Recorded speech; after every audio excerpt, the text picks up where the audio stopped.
We've all had those nights. The ones where your mind refuses to settle down, replaying mistakes you've made, or predicting catastrophes that might never come. You lie there, staring at the ceiling, feeling like the weight of the world is pressing down on your chest. It's exhausting, isn't it? Living this way feels like running a race, where the finish line keeps moving further away. Fear and anxiety have a way of sneaking into our lives, don't they? They show up in the smallest moments, when you hesitate to speak up in a meeting, when you worry about a loved one's safety, or when you overthink a decision for the 100th time. Then there are the bigger fears, losing what you have, not being enough, or simply the uncertainty of what tomorrow might bring.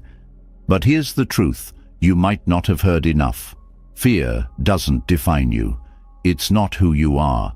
It's just a visitor, and like all visitors, it can leave. There's a path to living with calm, clarity, and confidence, even when life feels uncertain. Let's step into a story, something we can all relate to. Meet Laura. She's an ordinary woman with a job she likes most days, friends she cares about, and dreams she's been too scared to chase. On the surface, Laura seems fine, even happy. She smiles at the barista on her morning coffee run, laughs at her co-workers' jokes, and posts pictures of sunsets on social media. But inside, she's carrying a storm. Laura's mornings start with a tight knot in her stomach. Before her feet even touch the floor, her mind begins its marathon. Did I say something wrong yesterday? Will I meet that deadline at work? What if my car breaks down? What if something happens to Mom? The questions swirl, each one louder than the last, until she's overwhelmed before the day even begins. At work, she feels the weight of perfectionism. She rechecks her emails 3, sometimes 4 times, terrified of making a mistake. In meetings, she stays quiet, afraid her ideas aren't good enough. At home, she's constantly scrolling through news headlines, her chest tightening with every negative story. By the time Laura goes to bed, she's drained. But instead of rest, the cycle repeats. Her mind replays the day, focusing on every perceived failure and worrying about tomorrow. This wasn't always Laura's life. She remembers a time when she felt lighter, freer, but somewhere along the way, fear crept in, whispering that she wasn't safe, that she wasn't enough, that something terrible was just around the corner. And now, it feels like fear has taken over. One day, after another sleepless night, Laura reaches a breaking point. She feels trapped, stuck in a loop of worry and self-doubt. She knows she can't keep living this way, but she doesn't know how to stop. That's when she decides to seek help, starting with the wisdom of a friend who seems to always carry a sense of calm, no matter what's happening in their life. Over coffee, Laura pours her heart out to her friend, Sam. She tells him about the endless worry, the self-doubt, and the constant feeling of being on edge. Sam listens patiently, nodding but never interrupting. When she finally finishes, he leans forward with a knowing smile. "You know," Sam says gently, "fear isn't the enemy you think it is. It's just your mind trying to protect you, but sometimes the mind gets it wrong." Laura frowns. "What do you mean?" Sam explains that fear often stems from the stories we tell ourselves, stories about what might happen, what others think of us, or what we think we can't handle. The mind loves to spin these stories, he says, but they're just that, stories, not facts. He continues, sharing something he learned from Buddhist teachings. Fear isn't permanent, Laura. It feels like it is because we feed it. By avoiding what scares us, by overthinking, by clinging to the idea that everything must stay the same. But when we stop giving fear our energy, it starts to lose its grip. Laura listens, a spark of hope flickering in her chest. "So, How do I stop feeding it? Sam shares a few insights that have helped him. He talks about embracing impermanence, the understanding that everything changes and nothing lasts forever. When you realize that even your fear is temporary, it's less scary, he says. He also introduces Laura to mindfulness, the practice of bringing her attention to the present moment. When your mind starts running away with what-ifs, try to come back to where you are right now. What can you see? What can you hear? What can you feel? Fear can't thrive when you're truly present. Another piece of advice hits Laura hard: letting go of attachment. A lot of our anxiety comes from trying to hold on to things too tightly, Sam explains. We're afraid of losing what we have or not getting what we want. But when you learn to loosen your grip, to accept that life has its own flow, you find peace. Sam's words resonate deeply. For the first time in a long time, Laura feels like there's a way out of the storm. She doesn't need to fight her fear. She just needs to understand it, to see it for what it truly is: a passing wave, not a permanent flood. Laura leaves that conversation with a sense of purpose. She starts small. Each morning, before the chaos of her mind takes over, she takes a few moments to breathe deeply and focus on the sensations around her. At work, she catches herself when her thoughts spiral, gently redirecting her attention to the task in front of her. And when fear whispers that she's not good enough, she reminds herself that these are just thoughts, not truths. It's not an overnight transformation. Some days are harder than others, but as weeks turn into months, Laura begins to notice a shift. She feels lighter, more present, more in control of her life. Fear still visits, but it no longer holds the same power. She's learned to greet it like an old acquaintance, acknowledging its presence, but not letting it take over. Laura's story isn't extraordinary, and that's what makes it so powerful. She didn't need a dramatic event to change her life. She simply made the decision to stop letting fear drive her. And if she can do it, so can you. Fear thrives in the unknown, in the stories we create about the future, and in our attempts to control what we cannot. But when we take a step back and look at fear for what it is, a mental habit, not an unchangeable reality, we begin to reclaim our power. Buddhist wisdom reminds us that fear is a part of life, but it doesn't have to define it. By embracing impermanence, practicing mindfulness, and letting go of attachments, we can find peace even in the face of uncertainty. And when we stop running from fear and start seeing it as a teacher, we open ourselves to a life of freedom and joy. So, as you go about your day to day, take a moment to pause and reflect. Where is fear holding you back? And what small step can you take to loosen its grip? Like Laura, you don't need to do it all at once. Start where you are, with what you have, and trust that each step forward brings you closer to the peace you deserve. Because the truth is, you already have everything you need to live without fear. You just need to remember it. The introduction has shown how fear often takes root in our lives, holding us back from fully embracing each day. It has revealed how anxiety isn't a fixed reality, but something that can be understood and overcome. Now, let's take the first step in unraveling fear by uncovering its origins and understanding why it has such a strong hold on our minds. The truth may surprise you and empower you in ways you never thought possible. Fear thrives in the space between what is real and what our minds construct. It's not a force of nature, but a product of the human mind's remarkable ability to create stories. This creative power, which has enabled us to build civilizations and solve complex problems, also has a darker side. It invents fears about things that might never happen. A missed call becomes a catastrophe in waiting. A look from a stranger turns into a sign of danger. The human mind, left unchecked, can become a factory of imaginary fears. At the heart of this is a mechanism that evolved to keep us safe. Thousands of years ago, fear protected our ancestors from predators and natural disasters. This response was immediate and essential. But in today's world, the dangers we face are often less tangible. Instead of lions lurking in the bushes, we worry about job security, relationships, and our health. The mind, unable to distinguish between real threats and imagined ones, reacts the same way it would to a charging predator. Your heart races, your palms sweat, and your stomach churns, all in response to a future that hasn't happened and likely never will. This isn't your fault.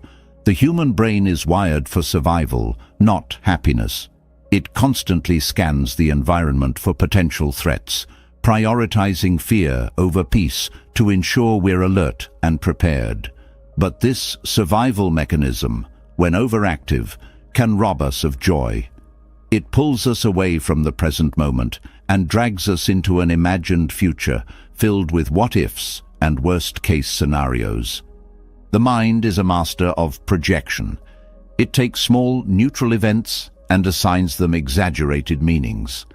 A simple delay in receiving a response to a message can spiral into fears of rejection or abandonment. A minor mistake at work can lead to sleepless nights worrying about your career. The mind projects these outcomes not because they're true, but because it's trying to protect you from disappointment or harm. However, these projections often create the very pain we're trying to avoid. To see through the illusion of fear, one must first recognize its nature. Fear is not an enemy, but a signal, a call to pay attention. However, it's not always a reliable guide. When fear arises, pause and ask yourself, what evidence do I have that this fear is real? Often, you'll find that fear has little grounding in reality. It thrives on uncertainty, magnifying it until it feels overwhelming. But when you break it down and question its validity, fear begins to lose its power. The Buddhist concept of mindfulness teaches us to observe fear without judgment. Instead of running from it or letting it dictate your actions, you can learn to sit with it, seeing it for what it truly is, a passing thought or emotion. Fear may feel permanent in the moment, but it's as transient as a cloud in the sky. By observing it, you create distance, allowing yourself to respond thoughtfully rather than react impulsively. Consider this. How many of your past fears ever came true? Reflect on the worries that kept you awake at night or paralyzed you during the day. Most of them likely dissolved without incident, yet they consumed precious energy and time. Recognizing this pattern can help you approach future fears with a calmer, more rational mindset. It's not about denying fear, but about understanding its limitations. Fear also feeds on avoidance. When you avoid situations that scare you, the mind learns that the fear is justified. This creates a cycle where the fear grows stronger, making the situation seem even more daunting. Facing your fears gently, with compassion, can break this cycle. Exposure teaches the mind that what you fear isn't as dangerous as it seems. It rewires the brain, creating new pathways that associate those situations with safety rather than threat. The stories we tell ourselves about fear matter. Language shapes our experience of the world, and the words we use to describe fear can either empower us or deepen our anxiety. When you catch yourself saying, "I'm terrified of this," try reframing it as, "This makes me uncomfortable, but I can handle it." This subtle shift acknowledges the fear without letting it define you. One of fear's most deceptive tricks is to make you believe you're alone in your struggle. It isolates, convincing you that no one else feels the way you do. But fear is a universal human experience. Everyone, no matter how confident they seem, grapples with their own fears. Understanding this shared experience can help you feel less isolated and more connected to others. It also reminds you that fear isn't a reflection of your character, but a part of being human. Breathing is a powerful tool for managing fear. When you're anxious, your breath becomes shallow, signaling to your brain that you're in danger. This creates a feedback loop, intensifying your fear. By taking slow, deep breaths, you can interrupt this cycle, calming both your body and mind. Each breath anchors you to the present moment, pulling you out of the whirlpool of anxious thoughts. The mind's ability to create fear is also its greatest strength. This same imagination that constructs worst-case scenarios can be used to visualize positive outcomes. By shifting your focus from what you're afraid of to what you want to achieve, you redirect your energy toward growth and possibility. This isn't about ignoring fear, but about choosing to focus on hope and potential. Fear often disguises itself as control. It whispers that if you plan enough, worry enough, or prepare enough, you can avoid pain. But control is an illusion. Life is inherently unpredictable, and trying to micromanage every outcome only deepens anxiety. The antidote is acceptance. Accept that uncertainty is a part of life, and you'll find a freedom that no amount of control can provide. When you stop seeing fear as a foe and start viewing it as a teacher, everything changes. Fear highlights what matters most to you: your dreams, your relationships, your sense of security. By listening to it without letting it take over, you can learn valuable lessons about yourself and what you value. This transforms fear from a source of suffering into a guide for growth. Fear also thrives on perfectionism. The belief that you must be flawless to be worthy creates a fertile ground for anxiety. But perfection is unattainable. Embrace your imperfections, and you'll find that fear has less to cling to. Mistakes aren't failures. They're opportunities to learn and grow. Compassion is a powerful antidote to fear. When you're kind to yourself in moments of anxiety, you create a safe space within. This self-compassion allows you to face fear without judgment, making it easier to move through it. Treat yourself as you would a friend who's feeling afraid, with patience, understanding, and support. By recognizing fear as a creation of the mind, you reclaim your power. You're no longer a passive victim, but an active participant in your experience. Fear may still arise, but it no longer controls you. Instead, it becomes a signal, a reminder to pause, breathe, and choose a different path. This understanding sets the stage for the next step in your journey, embracing impermanence. When you grasp the transient nature of all things, fear begins to loosen its grip even further. Life isn't something to be controlled or feared, but a flow to be experienced with curiosity and grace. Let's explore this deeper truth together. Fear loses much of its power when we recognize it as a creation of the mind, but there's another layer to understanding why it clings so tightly. At the root of many fears lies a simple, universal truth. We're afraid of losing what we value, of things changing in ways we can't control. Whether it's the fear of losing loved ones, opportunities, or even time itself, these anxieties often stem from an unwillingness to accept the impermanence of life.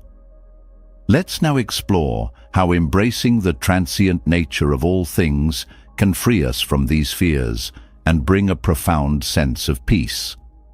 Life is always in motion, shifting and evolving with every passing moment. Nothing stays the same, and that's both the beauty and the challenge of existence. The seasons change, relationships grow and transform, and even the cells in our body are constantly renewing.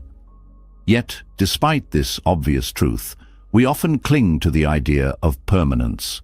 We try to hold on to moments, people, and circumstances as if they will last forever. This attachment creates tension because it resists the natural flow of life. Accepting impermanence doesn't mean you become detached or indifferent. It means understanding that everything is part of a larger cycle. When you hold on to something too tightly, you trap yourself in the fear of losing it. This clinging becomes a source of anxiety as your mind tries to fight against the inevitable changes of life. But when you learn to let go, not in the sense of abandoning what you care about, but in embracing the reality that it won't last forever, you find freedom. Consider how much energy is spent trying to control outcomes that are ultimately out of your hands. Whether it's trying to prevent a relationship from changing, holding on to material possessions, or fearing the passage of time, this resistance to impermanence only deepens your suffering. By acknowledging that all things are temporary, you release the need to control what cannot be controlled. This isn't giving up. It's letting go of unnecessary struggle. Embracing impermanence also allows you to appreciate life more deeply. When you accept that each moment is fleeting, you begin to treasure it for what it is, instead of wishing it was something else or fearing its end. The fleeting nature of life gives it meaning. A flower's beauty is magnified by the knowledge that it will wilt. A sunset is breathtaking precisely because it fades. The same is true of our experiences. Knowing they won't last forever encourages us to fully engage with them while they're here. Attachment often stems from the illusion that something outside of us can provide lasting happiness. We cling to relationships, achievements, or possessions, hoping they'll bring us security and joy. But these external things are subject to change. A relationship may shift, achievements may fade, and possessions can be lost. True peace comes from realizing that happiness doesn't depend on holding on to these things, but on our ability to navigate life's changes with grace. One of the most profound lessons of impermanence is that it applies equally to pain and suffering. Just as joy is fleeting, so too are hardships. This understanding can be a source of immense comfort during difficult times. When faced with loss, disappointment, or fear, remember that these feelings are temporary. They may feel overwhelming in the moment, but they will pass. Recognizing this can help you endure challenges with greater resilience and hope. Living in alignment with impermanence also encourages you to prioritize what truly matters. When you accept that your time is limited, you become more intentional about how you spend it. You start to value meaningful connections, purposeful actions, and personal growth over fleeting pleasures or trivial concerns. Embracing impermanence isn't about focusing on what you might lose. It's about making the most of what you have while it's here. Letting go of attachment doesn't mean you stop caring. In fact, it allows you to care more deeply without being burdened by the fear of loss. When you stop clinging to people or outcomes, you can love and engage with them fully, knowing that your happiness isn't dependent on their permanence. This kind of freedom allows relationships to flourish and experiences to be more fulfilling. Practicing impermanence involves shifting your perspective. Instead of viewing change as a threat, you can see it as an opportunity for growth. Each ending makes space for a new beginning. A door closing doesn't signify failure. It signals the chance to explore something new. By embracing this mindset, you transform life's transitions from sources of fear into pathways to discovery. Mindfulness is a powerful tool for living with impermanence. By focusing on the present moment, you train yourself to engage with life as it is, rather than worrying about what it might become or mourning what it used to be. The present moment is all we truly have, and learning to be fully present helps you let go of the past and future, where fear and regret often reside. The concept of impermanence also teaches us humility. It reminds us that we're part of a larger cycle, connected to the world around us. Just as the waves in the ocean rise and fall, so do the events of our lives. This understanding can be liberating because it shifts the focus from individual struggles to a broader perspective.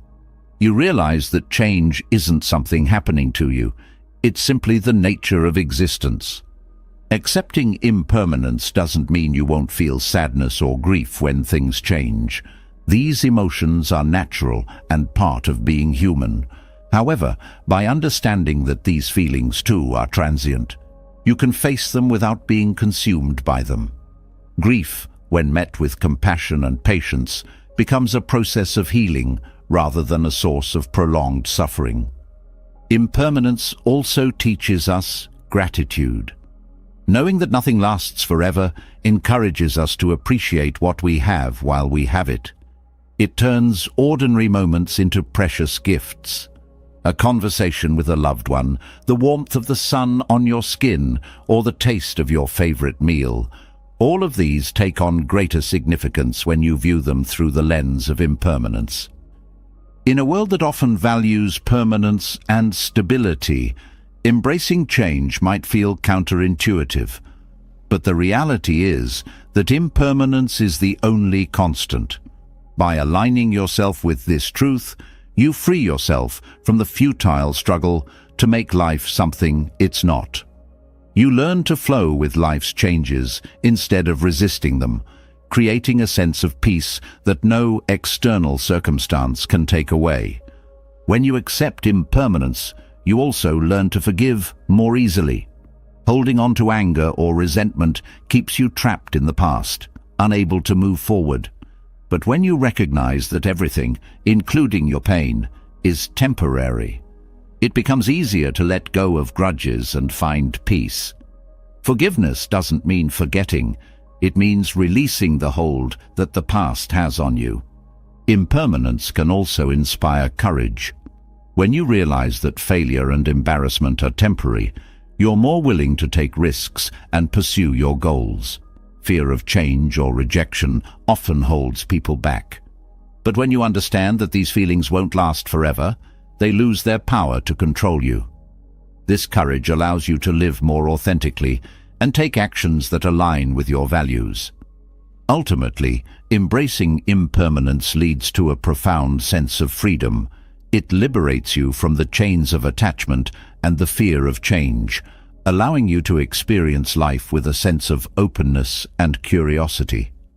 You begin to see life not as a series of losses, but as a continuous flow of opportunities and experiences. This understanding lays the foundation for letting go of attachments in a deeper, more transformative way. By fully embracing the transient nature of life, you prepare yourself to release the clinging that creates suffering and step into a space of lasting peace and contentment. Letting go of attachment and embracing impermanence shifts the way we approach life, granting us freedom from unnecessary struggles.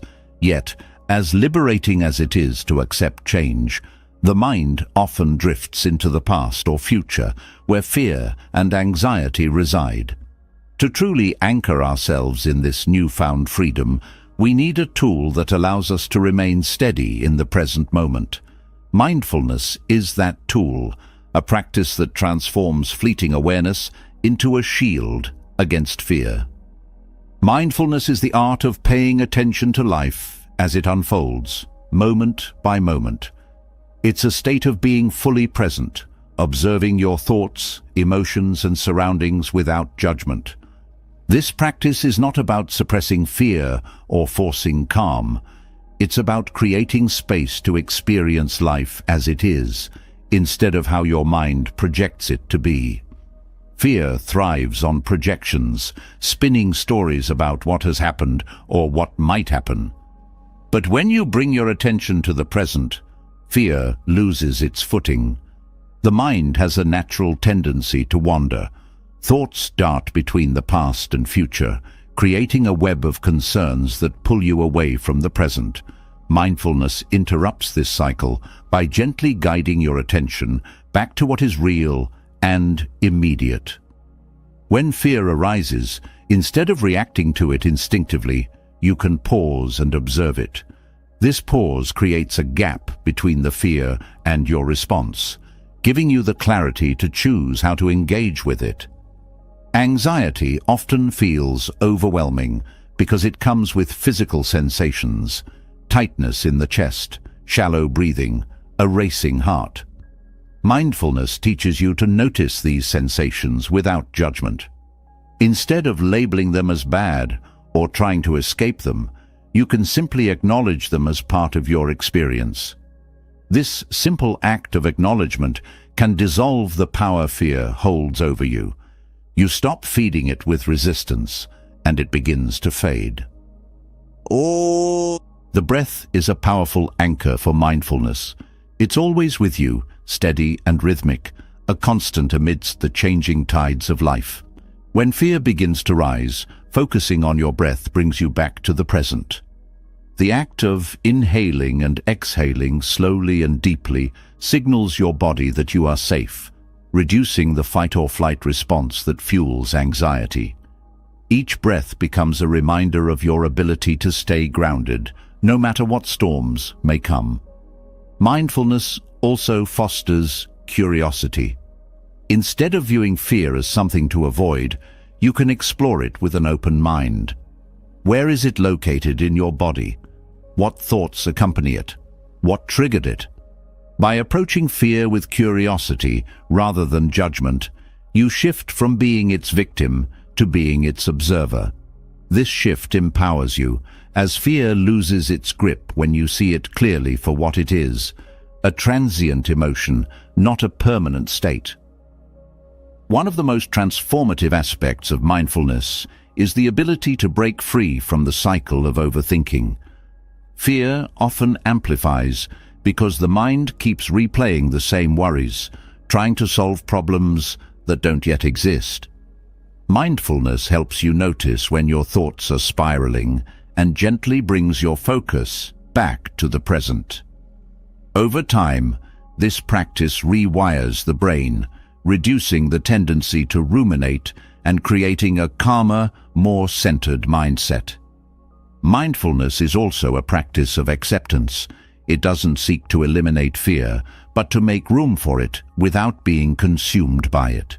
When you accept that fear is part of the human experience, you stop resisting it. This acceptance doesn't mean giving up. It means acknowledging what is, so you can respond with wisdom rather than panic. Fear becomes less threatening when you stop treating it as an enemy and start seeing it as a passing visitor. Being fully present also enhances your relationships. Fear often isolates, creating walls of self-protection. But when you practice mindfulness, you become more attuned to others. You listen more deeply, respond with greater empathy, and connect on a more authentic level. These connections remind you that you are not alone, which can be a powerful antidote to the loneliness fear often brings. Mindfulness teaches you to focus on what is within your control. Fear often arises from trying to manage the uncontrollable, other people's actions, future outcomes, or past mistakes. By grounding yourself in the present, you shift your energy to what you can influence, your own thoughts, actions, and attitudes. This shift is empowering because it brings your attention back to the here and now, where your true power lies. Another benefit of mindfulness is the cultivation of gratitude. When you are fully present, you notice the small joys that often go overlooked. A kind word, the warmth of the sun, the taste of your favorite meal. Gratitude shifts your focus from what you fear to what you appreciate, creating a sense of abundance that fear struggles to penetrate. This practice doesn't ignore life's challenges. It balances them with an awareness of its blessings. Mindfulness also helps you develop resilience. Life will always have its uncertainties and challenges, but when you face them with a mindful presence, they become less daunting. You learn to navigate difficulties with grace, understanding that they too will pass. This resilience doesn't come from avoiding fear, but from meeting it with a steady mind and an open heart. The practice of mindfulness is not confined to formal meditation. It can be woven into the fabric of your daily life. Whether you're washing dishes, walking to work, or having a conversation, you can bring your full attention to the task at hand. These small moments of mindfulness add up, creating a foundation of calm that carries you through the day. Over time, mindfulness becomes less of a practice and more of a way of being. Mindfulness also encourages self-compassion. When fear arises, it's easy to criticize yourself for feeling weak or overwhelmed. But mindfulness invites you to treat yourself with the same kindness you would offer a friend. This self-compassion creates a safe inner space where you can explore your fears without judgment, making it easier to let them go. Through mindfulness, you also learn to see fear as a messenger. It often points to areas of growth, highlighting what matters most to you. Instead of running from fear, you can listen to it, understanding what it's trying to teach. This perspective transforms fear from a barrier into a bridge, connecting you to deeper self-awareness. Mindfulness doesn't promise a life free from fear, but it offers a way to coexist with it peacefully. By staying present, you reduce the power of fear to control your thoughts and actions. You begin to see fear not as a force to be fought, but as a shadow that fades in the light of awareness. Mindfulness creates a space for peace in the present moment, allowing fear to loosen its grip. But fear and anxiety are often only surface-level manifestations of a deeper truth: suffering. To truly address the roots of fear, we must delve into the nature of suffering itself. In Buddhist teachings, suffering, or dukkha, is seen not as something to avoid, but as something to understand and transform. By doing so, we move beyond the grip of fear and step into a space of profound freedom. Suffering is often misunderstood. It's not just pain or hardship, but a more pervasive dissatisfaction that weaves through life. Even in moments of happiness, there's often an undercurrent of unease, a fear that the joy won't last, or a sense that something is still missing. This is the essence of dukkha, the subtle discomfort that arises when we resist life as it is, or cling to how we want it to be. Recognizing this truth is the first step toward transforming it. Suffering exists because of our attachment to outcomes, our desires for permanence in an impermanent world, and our aversion to discomfort. When things don't go as planned, we suffer. When we lose what we hold dear, we suffer. And even when we get what we want, the happiness is often fleeting, replaced by a desire for something else. This cycle of grasping and dissatisfaction keeps us trapped, fueling our fears and anxieties. Understanding suffering requires a willingness to look at it directly, rather than avoiding or suppressing it. Many of us distract ourselves from pain with busyness, entertainment, or denial, but these strategies only prolong the suffering. When you turn toward suffering with curiosity and courage, you begin to see its true nature. You realize that suffering isn't a punishment or a sign of failure. It's a universal experience that connects us all. This awareness fosters compassion, both for yourself and for others. One of the key teachings about suffering is that it arises from craving, or tanha. This craving isn't just about physical desires, but also about the need to control, the longing for security, and the refusal to accept change. When you crave certainty in a world that is constantly shifting, you set yourself up for frustration.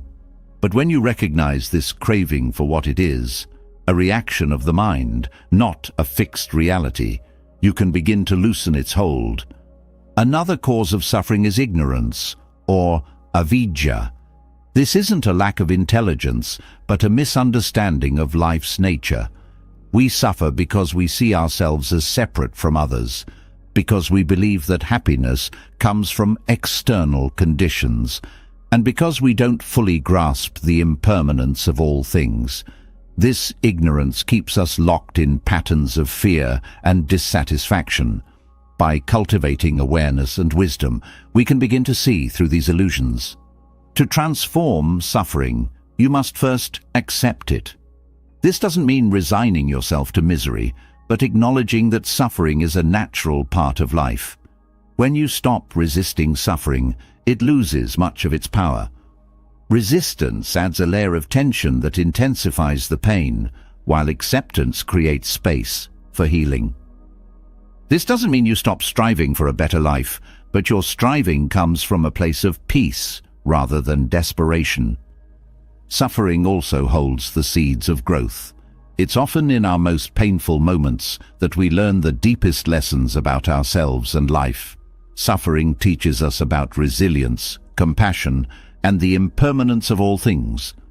It pushes us to let go of attachments and illusions, forcing us to confront the truths we might otherwise avoid.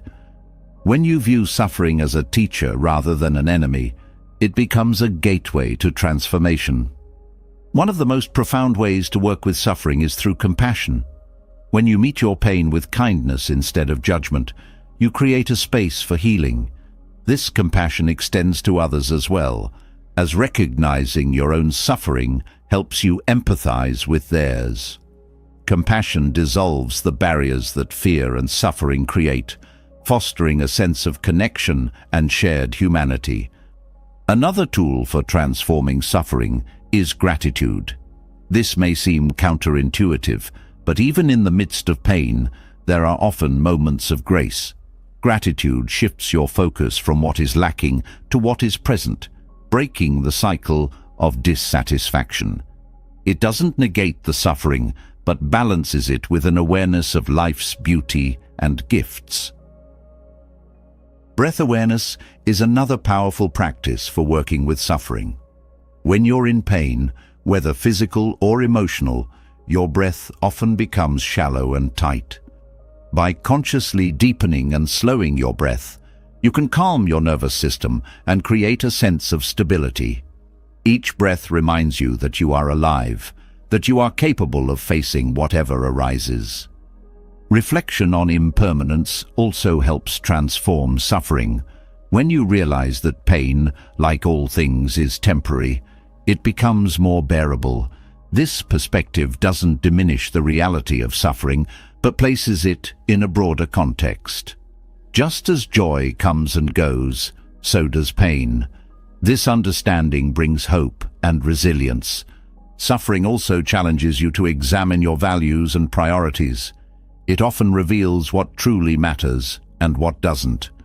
When you face loss or hardship, the superficial concerns fade away, leaving only what is essential. This clarity can be a gift, helping you align your life with your deepest values. By understanding the nature of suffering, you also begin to see the interconnection of all things. Your suffering isn't isolated. It's part of the broader web of life. This awareness can be humbling and liberating, reminding you that you are never truly alone. Every being experiences dukkha, and in this shared experience lies a profound unity. Transforming suffering doesn't mean you'll never feel pain again. Life will always have its challenges, losses, and uncertainties. But by changing your relationship to suffering, you free yourself from much of the unnecessary fear and anxiety that accompanies it. You learn to meet life's difficulties with courage, grace, and wisdom.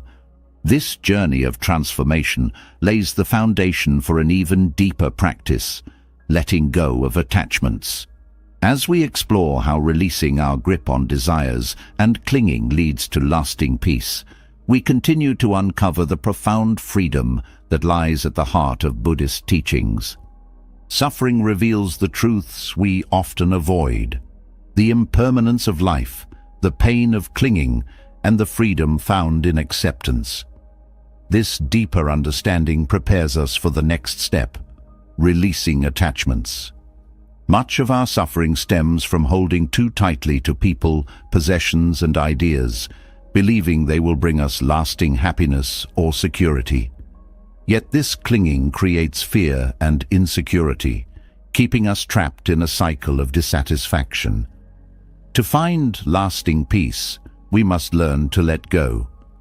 Attachment is rooted in the craving known as tanha, a deep longing or thirst that drives much of human behavior.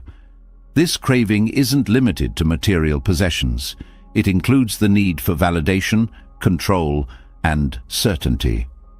We cling to relationships, identities, and even expectations, hoping they will fulfill us. But the reality is that these attachments often lead to disappointment, as they are built on the illusion that anything in this world can remain constant. Letting go of attachment doesn't mean giving up on life or becoming indifferent. It means freeing yourself from the grip of neediness and fear. When you hold something too tightly, you invest your happiness in its permanence, but nothing in life is truly permanent. Relationships evolve, possessions age, and circumstances change. By learning to release your grip, you can experience these things fully without being defined by them. The first step in letting go is recognizing the impermanence of what you're holding on to, whether it's a cherished possession or a deeply held belief. Understanding that everything is temporary can help you approach it with greater openness. Instead of clinging out of fear of loss, you can appreciate it for what it is, in the moment. This shift in perspective transforms your relationship with what you value. Attachment also arises from the illusion of control. We often believe that by holding on, we can prevent loss or ensure a specific outcome, but life doesn't work that way. Trying to control what is inherently uncontrollable only leads to frustration and anxiety. Letting go means accepting that you cannot dictate the course of life, and this acceptance brings a profound sense of peace. Another source of attachment is the desire for validation. Many people tie their self-worth to the opinions of others, clinging to relationships or social status for a sense of identity. But this external validation is fleeting, leaving you constantly seeking more. When you let go of the need for approval, you reclaim your sense of self-worth, finding value in who you are rather than how others perceive you. Material possessions are another common area of attachment. While there's nothing wrong with enjoying what you have, problems arise when you define yourself by these things. Possessions can bring comfort and joy, but they cannot provide lasting fulfillment. Letting go of material attachment doesn't mean renouncing everything. It means recognizing that your true value lies within, not in what you own. Attachment to outcomes can also be a significant source of stress. When you invest your happiness in a specific result, you set yourself up for disappointment if things don't go as planned.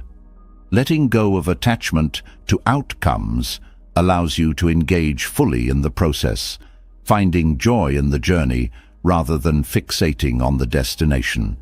This approach fosters resilience as you become less affected by setbacks or failures. Relationships are often the hardest attachments to release. It's natural to care deeply about the people in your life, but clinging to them out of fear of loss can create tension and insecurity. Letting go in relationships doesn't mean withdrawing or becoming distant.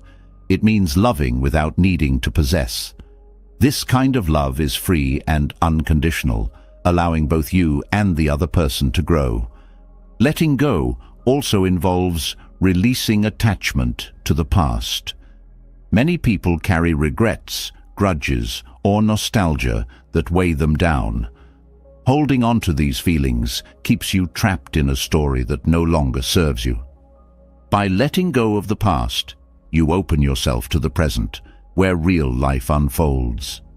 Similarly, attachment to the future can create anxiety. When you fixate on what might happen, you lose sight of what is happening now. Letting go of future-focused worries doesn't mean ignoring your goals or responsibilities. It means trusting that life will unfold as it should, even if it's not according to your plans. Fear often fuels attachment. We cling because we're afraid of losing something or someone important to us. But this fear only tightens the grip, creating a cycle of insecurity. Letting go involves facing this fear with courage and compassion, recognizing that loss is a natural part of life. When you stop resisting this truth, you find freedom. Letting go doesn't happen overnight. It's a gradual process that requires awareness and practice. Start small, with something that feels manageable, a habit, a possession, or a minor expectation. Notice how it feels to release your grip, and let that experience guide you toward greater freedom. Over time, this practice becomes more natural, extending to the deeper attachments in your life. Breathwork can be a powerful ally in letting go. When you focus on your breath, you connect with the present moment, where attachments lose their hold. Each exhale becomes a symbolic release, a letting go of what no longer serves you. This simple practice can help you stay grounded, even when faced with challenging emotions. Compassion is also essential in this process. Letting go can be difficult, especially when it involves deeply held beliefs or relationships. Treat yourself with kindness and patience as you navigate this journey. Acknowledge your efforts and celebrate the progress you make, no matter how small. Letting go doesn't mean losing everything. It means gaining clarity. When you release attachments, you create space for what truly matters: love, connection, and inner peace. You discover that life's richness lies not in holding on, but in being fully present, open, and free. This freedom is the foundation for lasting peace. It allows you to move through life with grace, unburdened by the weight of clinging.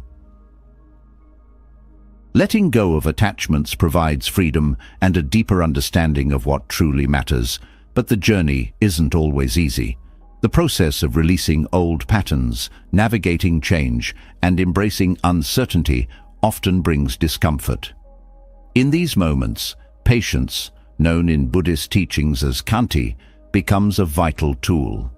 Patience isn't passive endurance. It's an active, intentional practice that helps you meet life's challenges with calmness and resilience.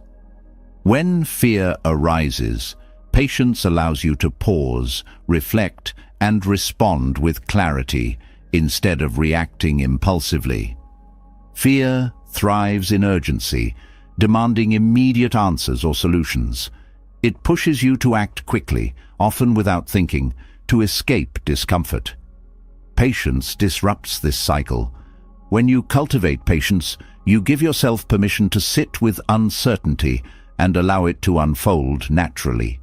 This pause not only reduces anxiety, but also creates space for wisdom to arise. You begin to see that not all fears require immediate resolution, and that some dissolve on their own when given time. In moments of fear, the mind often races ahead, projecting worst-case scenarios and amplifying distress. Patience brings you back to the present, reminding you that the future is not yet written. By staying grounded in the here and now, you break free from the mental loops that feed fear. Patience teaches you to trust the process, recognizing that life unfolds in its own time, regardless of your worries. Discomfort is a natural part of growth, but it's something many people avoid at all costs.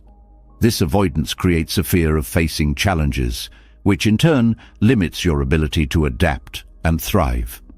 Patience helps you lean into discomfort rather than running from it. It allows you to see discomfort not as an enemy, but as a sign that you're moving beyond your comfort zone. With patience, discomfort becomes a teacher, showing you where growth is possible. Patience also helps you navigate relationships with greater ease. Fear often arises in interactions with others, fear of rejection, conflict, or misunderstanding. When you practice patience, you become less reactive and more compassionate. You learn to listen fully, give others the benefit of the doubt, and approach difficult conversations with a calm and open mind. This not only reduces fear, but also strengthens your connections with others. Another powerful aspect of patience is its ability to soften self-criticism. Fear often comes with a harsh inner dialogue, blaming yourself for mistakes or shortcomings. Patience reminds you that growth takes time and that you don't have to have everything figured out immediately. It allows you to treat yourself with kindness, recognizing that progress is a journey, not a race. Patience is also deeply connected to resilience. Life is unpredictable, and setbacks are inevitable. When you cultivate patience, you build the strength to weather these challenges without being overwhelmed. You learn to accept that some things take time to resolve, and that pushing for immediate results often creates more stress. Patience allows you to move through difficulties with a sense of calm and trust in your ability to persevere. Fear often arises when you feel out of control, but patience helps you reframe this experience. Instead of trying to force outcomes, patience teaches you to work with what is within your control while letting go of the rest. This balance reduces the pressure to fix everything at once, allowing you to focus on small, manageable steps. Over time, these steps lead to meaningful progress without the burden of overwhelm. The practice of patience also fosters gratitude. When you slow down and allow things to unfold naturally, you begin to notice and appreciate the small moments of beauty and connection that might otherwise go unnoticed. Gratitude shifts your focus from what's lacking or uncertain to what is present and good, creating a sense of peace that counteracts fear. Mindfulness and patience go hand in hand. Mindfulness brings your attention to the present moment, while patience helps you stay there even when it's uncomfortable. Together, they create a foundation of calm that supports you through life's uncertainties. Patience teaches you to trust that everything has its own rhythm and that rushing rarely leads to better outcomes. Patience is also a form of courage. It takes strength to sit with fear or discomfort without immediately trying to escape it. This courage grows with practice as you realize that you're capable of enduring more than you thought. Each time you face fear with patience, you build confidence in your ability to handle whatever comes your way. Breathwork can support the development of patience. When fear arises, your breath often becomes shallow and rapid, mirroring your inner turmoil. By consciously slowing your breath, you signal to your body that it's safe to relax. This simple act creates a sense of calm that makes it easier to stay patient, even in challenging situations. Patience also helps you let go of the need for perfection. Fear often stems from the belief that you must get everything right the first time. But patience reminds you that mistakes are part of the process and that growth comes from persistence, not perfection. This perspective allows you to take risks and try new things without being paralyzed by fear of failure. In the context of relationships, patience helps you navigate conflict and misunderstanding with greater empathy. Fear often makes you defensive, but patience encourages you to listen, reflect, and respond thoughtfully. This creates an environment where trust and understanding can grow, reducing the fear that often accompanies vulnerability. Patience also has a spiritual dimension. It invites you to surrender to the flow of life, trusting that things will unfold as they are meant to. This surrender is not about giving up. It's about releasing the need to control everything and finding peace in the present. When you embrace this perspective, fear loses its power to dominate your thoughts and actions.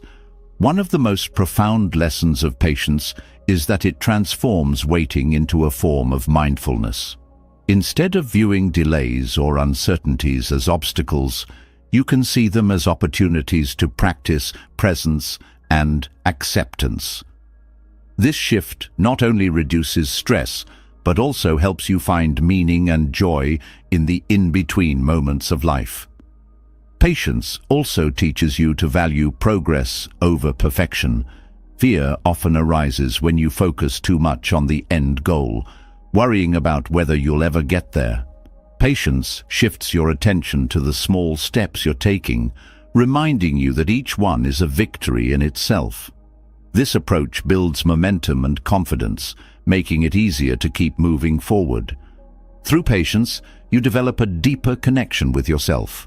You learn to trust your own resilience and ability to navigate life's challenges.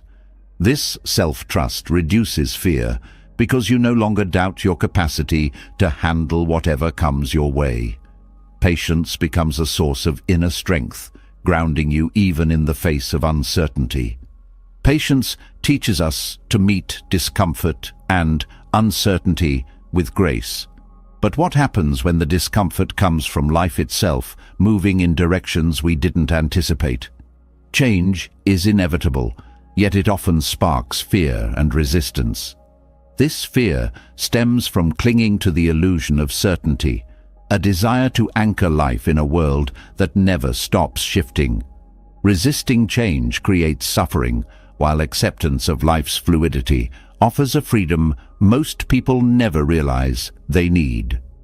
Fear of change is rooted in the belief that stability equals safety. The mind craves patterns it can predict, routines that feel secure, and environments that seem unchanging.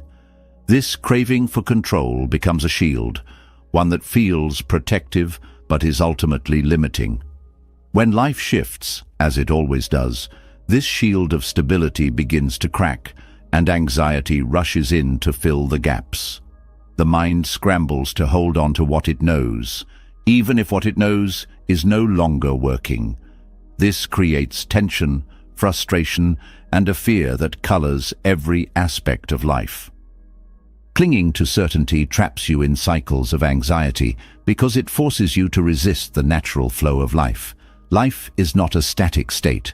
It is a constant series of transitions. Relationships evolve, careers take unexpected turns, seasons change, and even your own thoughts and desires shift with time. Resistance to these changes is like trying to stop the tide from coming in. It's exhausting, futile, and ultimately harmful. Instead of creating security, resistance breeds a sense of perpetual unease as you brace against the inevitable. At its core, the fear of change often stems from a misunderstanding of control. Many people believe that if they just try hard enough, they can control outcomes, hold on to the familiar, and avoid uncertainty. This illusion of control provides temporary comfort, but also intensifies anxiety when life proves otherwise. True peace comes not from controlling life, but from accepting its unpredictable nature. This acceptance is not passive. It's an active choice to trust in your ability to navigate whatever comes, rather than clinging to what you know.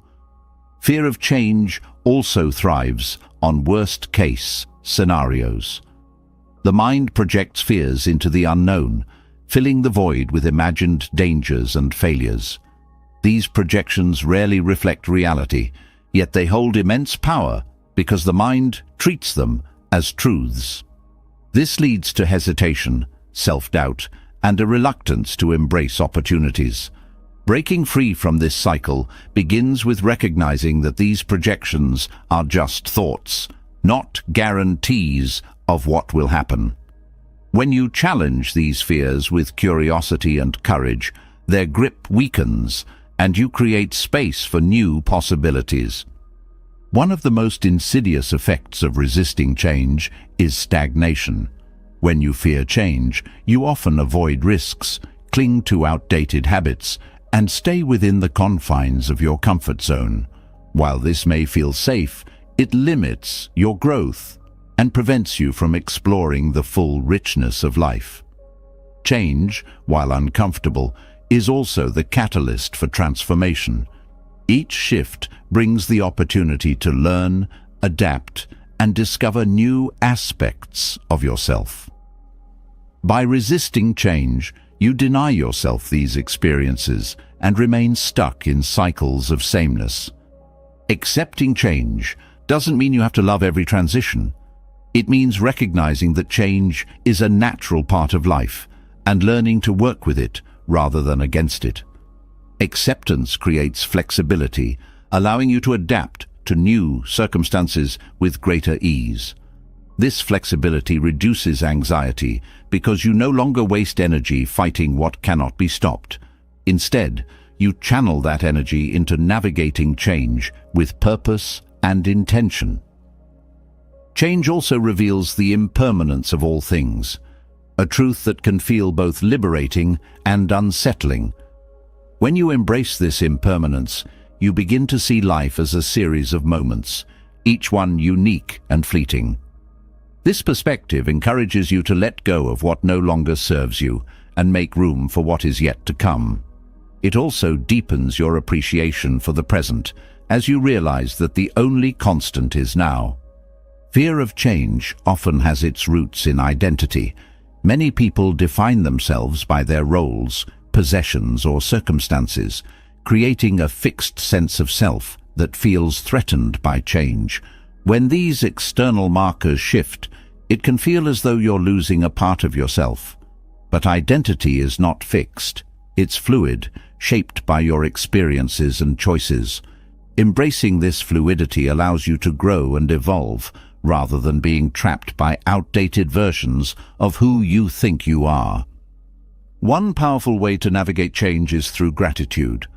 When faced with transitions, it's easy to focus on what is ending or what you might lose. Gratitude shifts your perspective, helping you recognize what is still present and what new opportunities change might bring. This doesn't erase the challenges of change, but it balances them with an awareness of life's gifts, creating a more grounded and hopeful mindset. Breathwork can also be an anchor during times of change. When fear arises, the breath often becomes shallow and erratic, mirroring the mind's turbulence.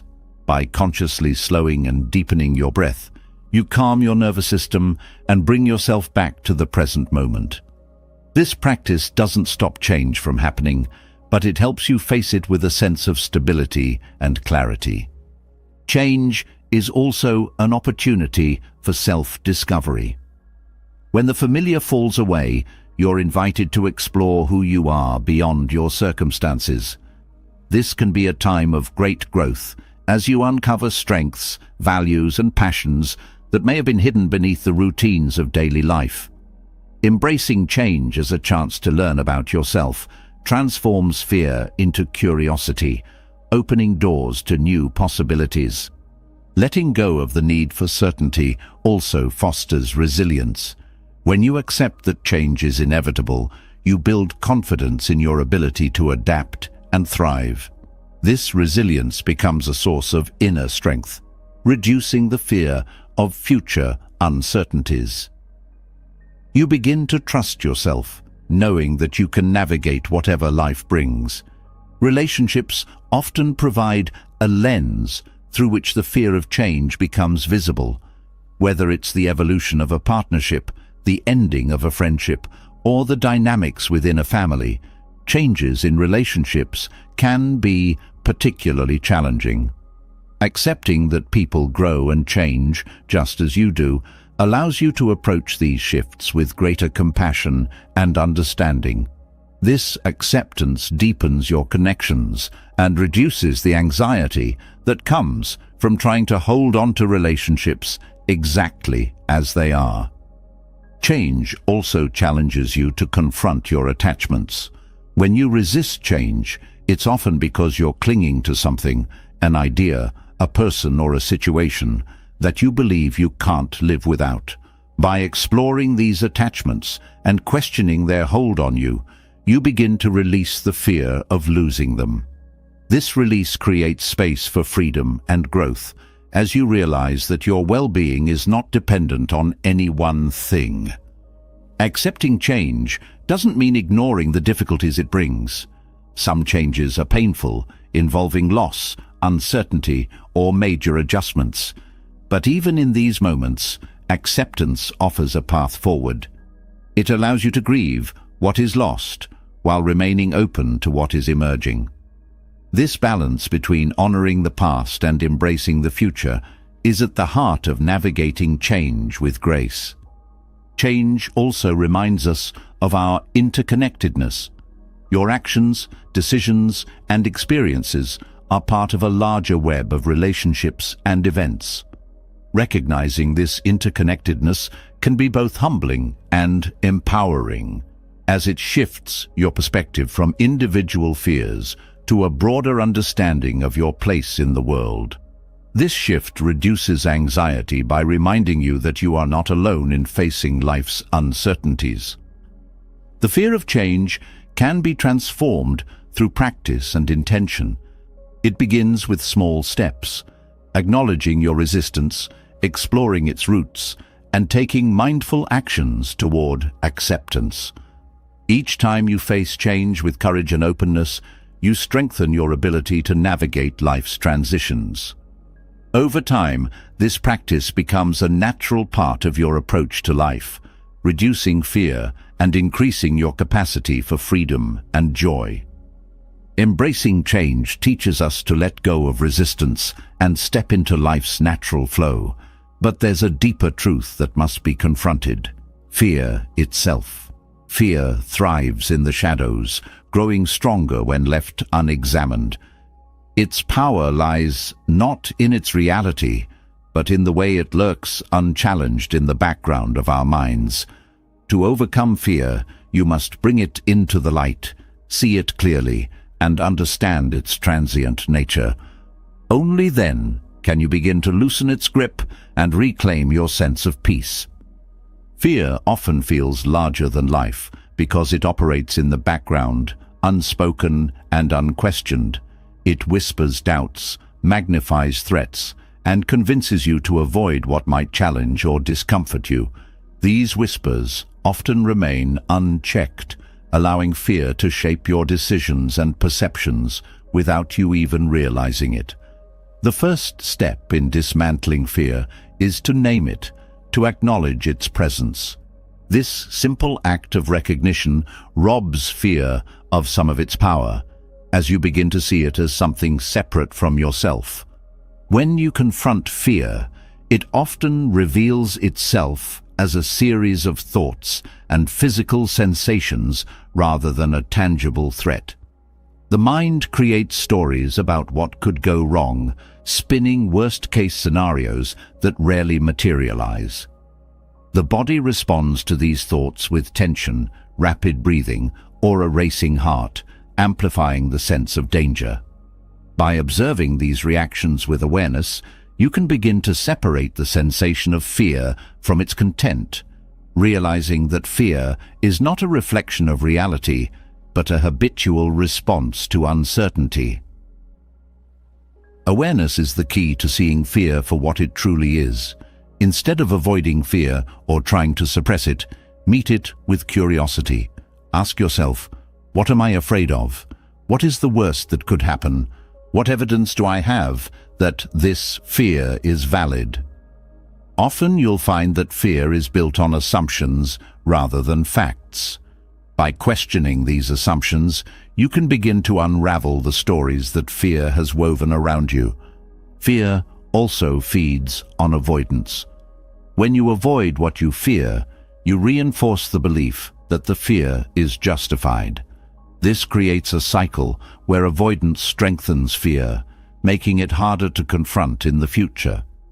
Breaking this cycle involves facing fear directly, one small step at a time. Each time you do, you teach your mind and body that the feared situation is not as dangerous as it seems. Over time, this builds confidence and reduces the hold fear has over you. The transient nature of fear becomes clear when you observe it without judgment. Fear, like all emotions, is impermanent. It rises, peaks, and eventually subsides. This cycle is often shorter than it feels in the moment, but it's only visible when you allow yourself to sit with fear rather than fleeing from it. Recognizing fear's impermanence helps you endure its presence without feeling overwhelmed, knowing it will pass just as waves recede after crashing onto the shore. Fear often disguises itself as protection, convincing you that avoiding risk will keep you safe. While this may work in the short term, it limits your growth and prevents you from experiencing life fully. Facing fear requires courage, but this courage doesn't mean the absence of fear. It means moving forward despite it. Each act of courage reinforces your ability to face challenges, creating a positive cycle of growth and resilience. One of the most effective ways to confront fear is through mindfulness. By bringing your attention to the present moment, you disrupt fear's tendency to pull you into the future or past.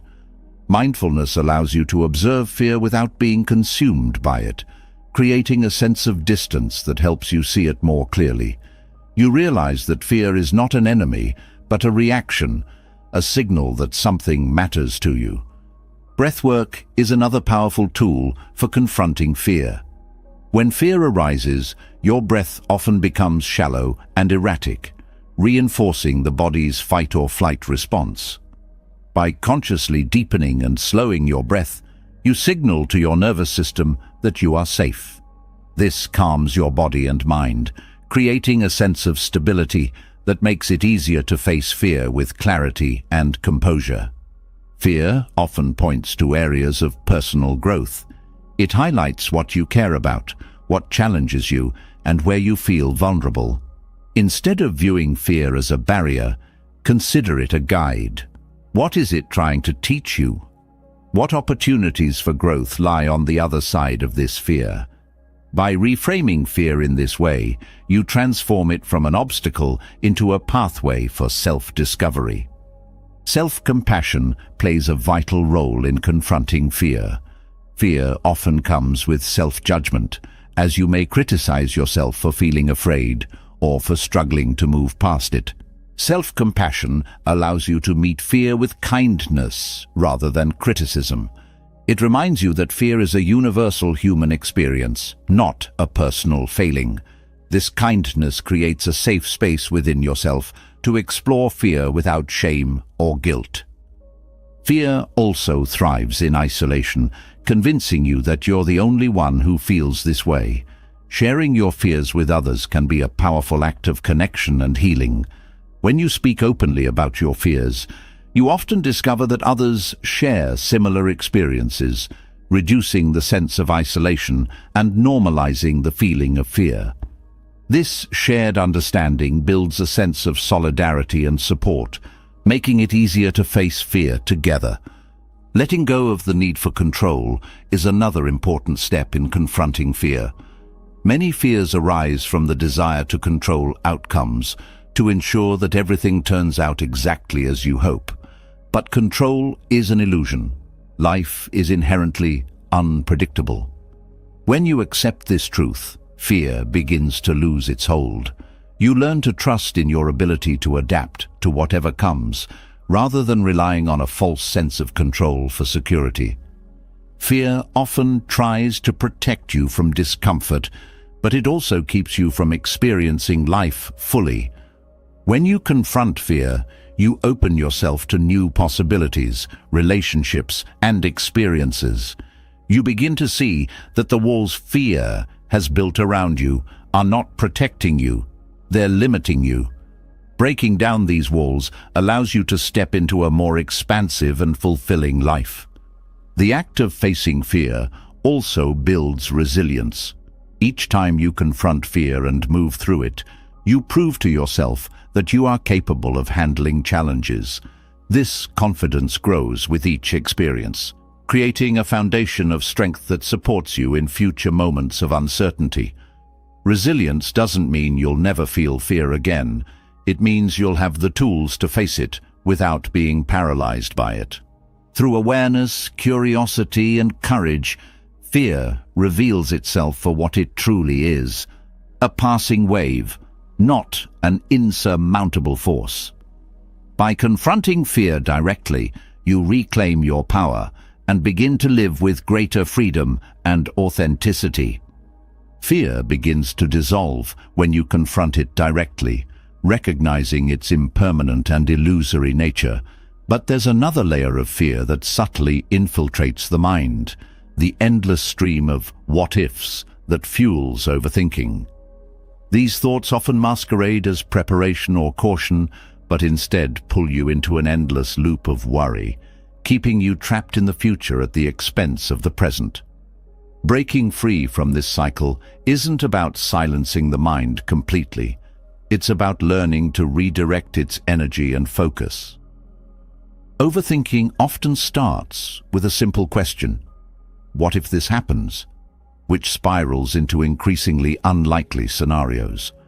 The mind magnifies potential problems, weaving a web of possibilities that rarely align with reality. This mental chatter isn't harmless. It drains your energy, amplifies anxiety, and prevents you from fully engaging with the here and now. The more you entertain these thoughts, the stronger they grow, turning your mind into a storm of uncertainty and fear. Breaking free from overthinking begins with awareness. Many people don't even realize they're caught in a cycle of what-ifs until they feel overwhelmed. Start by noticing when your mind begins to wander into the future. Pay attention to the tone of your thoughts. Are they constructive, or are they focused on catastrophes? By recognizing this pattern, you create a moment of choice, a chance to interrupt the cycle before it takes hold. One powerful strategy is to challenge the validity of your thoughts. When a what-if arises, ask yourself whether there's any real evidence to support it. Most anxious thoughts are based on assumptions rather than facts. By questioning these assumptions, you weaken their grip on your mind. Often, you'll find that the scenarios you're worried about are not only unlikely, but also out of your control. Grounding techniques can help bring your focus back to the present. Overthinking pulls you into an imagined future, but grounding anchors you in what's real. Simple actions like noticing the sensation of your feet on the ground, taking deep breaths, or observing your surroundings can disrupt the cycle of worry. These practices remind you that while your thoughts may be racing, the present moment remains stable and accessible. Another way to break free from overthinking is to limit the time you spend entertaining hypothetical scenarios. Set a timer and give yourself permission to think about a problem for a set amount of time, perhaps 5 or 10 minutes. Once the timer goes off, redirect your focus to something else. This creates a boundary for your thoughts, preventing them from consuming your entire day. Overthinking often stems from a desire for control. The mind believes that by anticipating every possible outcome, it can avoid mistakes or discomfort. But this need for control is an illusion. Life is inherently unpredictable, and no amount of planning can account for every variable. Accepting this truth can be liberating. Instead of trying to control the future, focus on what you can do in the present to prepare without fixating on every possible outcome. Practicing gratitude is another effective way to counteract overthinking. When your mind is preoccupied with what-ifs, it's easy to lose sight of what's good and stable in your life. Gratitude shifts your attention to the positive, grounding you in the present and reducing the need to dwell on hypothetical problems. By regularly reflecting on what you're thankful for, you train your mind to focus on abundance rather than fear. Self-compassion is crucial when addressing overthinking. Many people judge themselves harshly for their anxious thoughts, creating a cycle of shame and guilt. Instead of criticizing yourself, approach your thoughts with kindness. Acknowledge that overthinking is a natural response to uncertainty, not a personal failure. This gentler perspective creates space for growth and change. Mindfulness meditation can also help you manage overthinking. By practicing sitting with your thoughts without judgment, you learn to observe them as passing phenomena rather than truths. This practice builds a sense of detachment, allowing you to let go of anxious thoughts instead of clinging to them.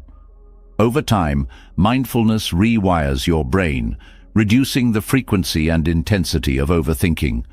Physical activity is another powerful tool for breaking free from mental chatter. Movement engages your body and shifts your focus away from your thoughts. Activities like walking, yoga, or even cleaning can provide a sense of clarity and calm. Physical activity also releases endorphins, which counteract the stress hormones triggered by anxiety. Developing a routine can also help reduce overthinking. When your day is structured, your mind has less room to wander aimlessly. Routines provide a sense of stability and predictability, creating a safe space within which you can focus on productive and meaningful tasks. This doesn't mean rigidly scheduling every moment, but establishing anchors like a morning ritual or regular breaks for mindfulness. Overthinking often arises when you feel overwhelmed by choices or responsibilities. Breaking tasks into smaller, manageable steps can help. Focus on one action at a time rather than trying to tackle everything at once. This approach reduces the mental load, allowing you to approach challenges with greater clarity and confidence. Journaling is another valuable tool for managing overthinking. Writing down your thoughts allows you to externalize them, making them easier to examine and challenge. Journaling can also help you identify recurring patterns in your thinking, giving you insight into the triggers that fuel your anxiety. Over time, this awareness helps you address these triggers more effectively. It's also important to limit your exposure to triggers that amplify overthinking.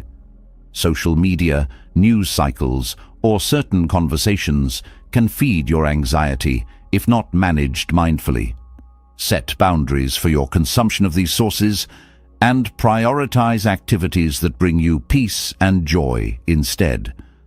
The practice of acceptance is foundational to breaking free from overthinking. Accept that uncertainty is a natural part of life and that not every question has an immediate answer. This doesn't mean giving up on problem solving, but recognizing that some outcomes are beyond your control.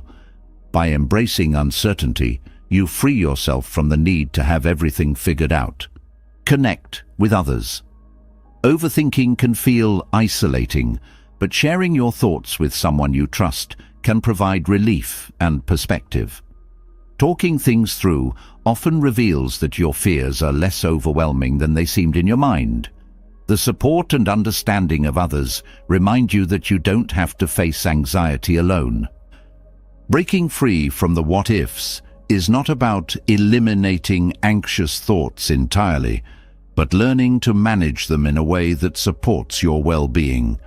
By challenging your assumptions, grounding yourself in the present, and practicing self-compassion, you can reduce the mental chatter that fuels anxiety.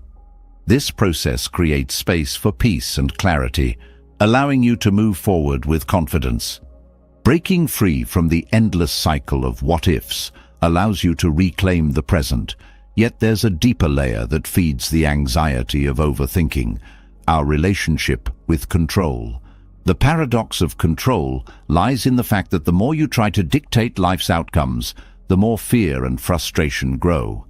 Life's inherent unpredictability clashes with the mind's need for stability, creating a tension that fuels worry and resistance.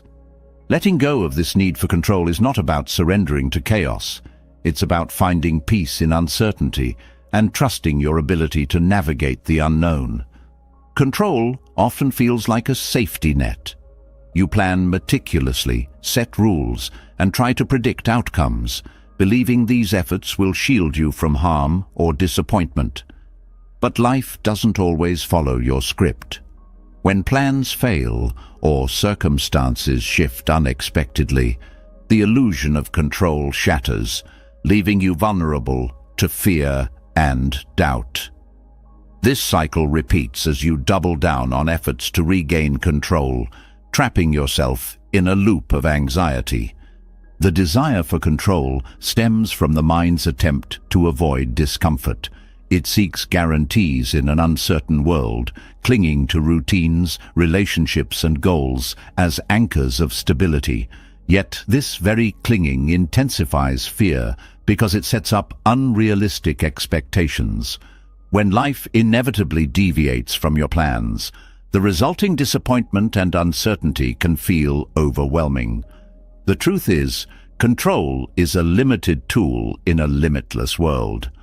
Letting go of control begins with accepting that uncertainty is a natural part of life. No matter how carefully you plan, unforeseen events will occur and outcomes will vary. This acceptance doesn't mean giving up. It means shifting your focus from controlling the uncontrollable to managing your response. Instead of bracing against uncertainty, you learn to flow with it, adapting to changes with resilience and creativity. Trust plays a crucial role in this process. Fear often arises from a lack of trust in yourself, in others, or in the unfolding of life. By cultivating trust, you create a foundation of inner stability that allows you to face uncertainty with confidence. Trust doesn't eliminate challenges, but it gives you the strength to move through them without being paralyzed by fear. Control is often rooted in fear of failure. You may believe that if you can control every detail, you can avoid mistakes or ensure success. But failure is not the enemy. It's a natural part of growth. When you shift your perspective, seeing failure as a teacher rather than a threat, the need for control begins to fade. You realize that growth comes not from avoiding mistakes, but from learning through experience. One way to ease the grip of control is to focus on what is within your influence. While you cannot dictate outcomes, you can choose your actions, attitudes, and intentions. By directing your energy toward these elements, you regain a sense of agency without the stress of trying to micromanage life. This focus on personal responsibility fosters empowerment rather than anxiety. Control also manifests in relationships, where the desire to influence others' thoughts, feelings, or behaviors often leads to tension. Letting go of this need for control allows you to approach relationships with greater respect and compassion. You stop trying to fix or change others and instead focus on fostering authentic connections. This shift reduces conflict and deepens trust, creating healthier dynamics. Another area where control plays a significant role is in decision-making. Fear of making the wrong choice can lead to overthinking and indecision as you try to predict every possible outcome. Letting go of the need for perfect decisions involves embracing the idea that there are no guarantees. Every choice carries risks, but it also carries opportunities for growth and learning. By accepting this, you free yourself from the paralysis of overanalyzing. Breathwork can serve as an anchor when the urge to control becomes overwhelming. The breath is a reminder of the present moment, a steady rhythm that grounds you when life feels uncertain. By focusing on your breath, you calm the nervous system and create a sense of inner peace. This practice helps you approach uncertainty with a clearer mind and an open heart. Gratitude is another powerful tool for finding peace in uncertainty. When you focus on what you already have, you shift your attention away from what you can't control. Gratitude fosters a sense of abundance, reminding you that even in the midst of unpredictability, there is much to appreciate.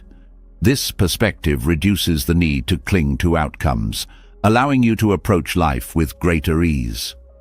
Mindfulness is essential in navigating the paradox of control. By staying present, you interrupt the mind's habit of projecting fears into the future. Mindfulness teaches you to observe life as it unfolds, moment by moment, without the need to force or manipulate it. This practice cultivates acceptance, helping you find peace in the midst of uncertainty. Self-compassion also plays a vital role. Letting go of control often involves confronting vulnerabilities, mistakes, and fears. Instead of judging yourself harshly for these experiences, meet them with kindness. Self-compassion creates a supportive inner environment where you can explore uncertainty without fear of failure or rejection. This support builds resilience, allowing you to face life's unpredictability with courage. Trusting the flow of life doesn't mean ignoring your responsibilities or goals. It means balancing effort with surrender, doing your best while accepting that some things are beyond your control. This balance reduces stress, as you no longer feel the need to carry the weight of the world on your shoulders. You learn to trust that life will unfold as it's meant to, even if the path looks different from what you envisioned. Letting go of control also fosters creativity and adaptability. When you're not fixated on a specific outcome, you're open to new possibilities and perspectives. This openness allows you to respond to challenges with innovation rather than rigidity. You begin to see uncertainty not as a threat, but as a space for growth and discovery. The practice of surrender is central to this process. Surrender doesn't mean giving up. It means releasing resistance. When you stop fighting against what is, you create space for acceptance and peace. Surrender allows you to flow with life's changes rather than being dragged by them, reducing fear and increasing your sense of freedom. Recognizing the interconnectedness of life can also help ease the need for control. You are part of a larger web of relationships, events, and forces that influence each other in ways you cannot always see. This awareness humbles the ego, reminding you that while your actions matter, you are not solely responsible for the course of life. This understanding brings a sense of relief and perspective, reducing the pressure to control every detail. Learning to let go of control is a lifelong practice, one that deepens with time and experience. Each time you release the need to dictate outcomes, you build trust in yourself and in life. Over time, this trust becomes a source of inner strength, allowing you to face uncertainty with calm and confidence. Letting go doesn't mean losing. It means gaining freedom from the burden of unnecessary fear. As we explore the balance between effort and surrender, we pave the way for a deeper understanding of how to enjoy life fully without clinging to outcomes. This next step brings us closer to a life of peace and fulfillment. Letting go of control reveals a powerful truth. Life is not meant to be gripped tightly, but held lightly with open hands. When you release the need to dictate outcomes, you open yourself to a deeper experience of life. One that is richer and freer because it's unburdened by fear and clinging. Yet, this release introduces a paradox. How do you fully enjoy life without becoming attached to its fleeting moments? The answer lies in practicing non-attachment, a skill that allows you to embrace life's joys while remaining free from the pain of holding on too tightly. Non-attachment is not about detachment or indifference. It doesn't mean withdrawing from life or avoiding emotions. Instead, it's a way of engaging deeply with the present while understanding that everything is impermanent. When you enjoy something, a relationship, a success, or even a simple moment of peace, non-attachment allows you to savor it without fearing its end. This freedom transforms the way you experience life, replacing anxiety with gratitude and clinging with openness. Clinging arises from the belief that you need something or someone to feel complete. It convinces you that if you could just hold on to a specific outcome or preserve a fleeting moment, you would be happy. But this grasping creates tension, as life's nature is to change. Non-attachment invites you to shift this mindset, reminding you that joy doesn't come from possession, but from presence. When you stop trying to own or control an experience, you make space to appreciate it fully. One of the keys to practicing non-attachment is understanding impermanence. Every moment, no matter how beautiful or challenging, is temporary. This truth can feel unsettling at first, but it also holds the key to liberation. When you accept impermanence, you stop resisting the natural flow of life. Instead of clinging to what is or yearning for what was, you learn to meet each moment as it comes, knowing that its value lies in its uniqueness. Non-attachment also encourages you to let go of expectations. Expectations create a rigid framework for how life should unfold, setting you up for disappointment when reality doesn't align. By releasing these expectations, you allow life to surprise you. This openness doesn't mean abandoning your goals or desires. It means approaching them with flexibility and curiosity. When you pursue your dreams without attachment, you free yourself from the fear of failure and the pressure of perfection. Relationships are one of the most profound areas where non-attachment can transform your experience. Love and connection are often mistaken for possession, leading to jealousy, fear, and dependence. Non-attachment doesn't mean loving less, it means loving more freely. When you let go of the need to control or cling to another person, you create space for authenticity and mutual growth. This kind of love is not diminished by change or separation, because it is rooted in respect and presence, not ownership. Non-attachment also applies to your relationship with yourself. Many people cling to fixed identities or labels, believing they define who they are. This attachment can become a prison, limiting your ability to grow and adapt. Non-attachment invites you to see yourself as fluid and evolving, capable of change and renewal. This perspective reduces the fear of making mistakes or stepping into the unknown, as you no longer see your worth as tied to a single version of yourself. Practicing non-attachment doesn't mean avoiding ambition or pleasure. It means pursuing your passions with an understanding that the journey matters more than the destination. When you focus on the process rather than the outcome, you find joy in the act itself, whether it's creating art, building relationships, or exploring new ideas. This shift not only reduces anxiety, but also deepens your appreciation for the present. Non-attachment to material possessions is another important practice. While there's nothing wrong with enjoying what you have, problems arise when your identity or happiness becomes tied to these things. Possessions are impermanent, and clinging to them creates a sense of insecurity, as their loss feels like a threat to your well-being. Non-attachment doesn't mean renouncing everything.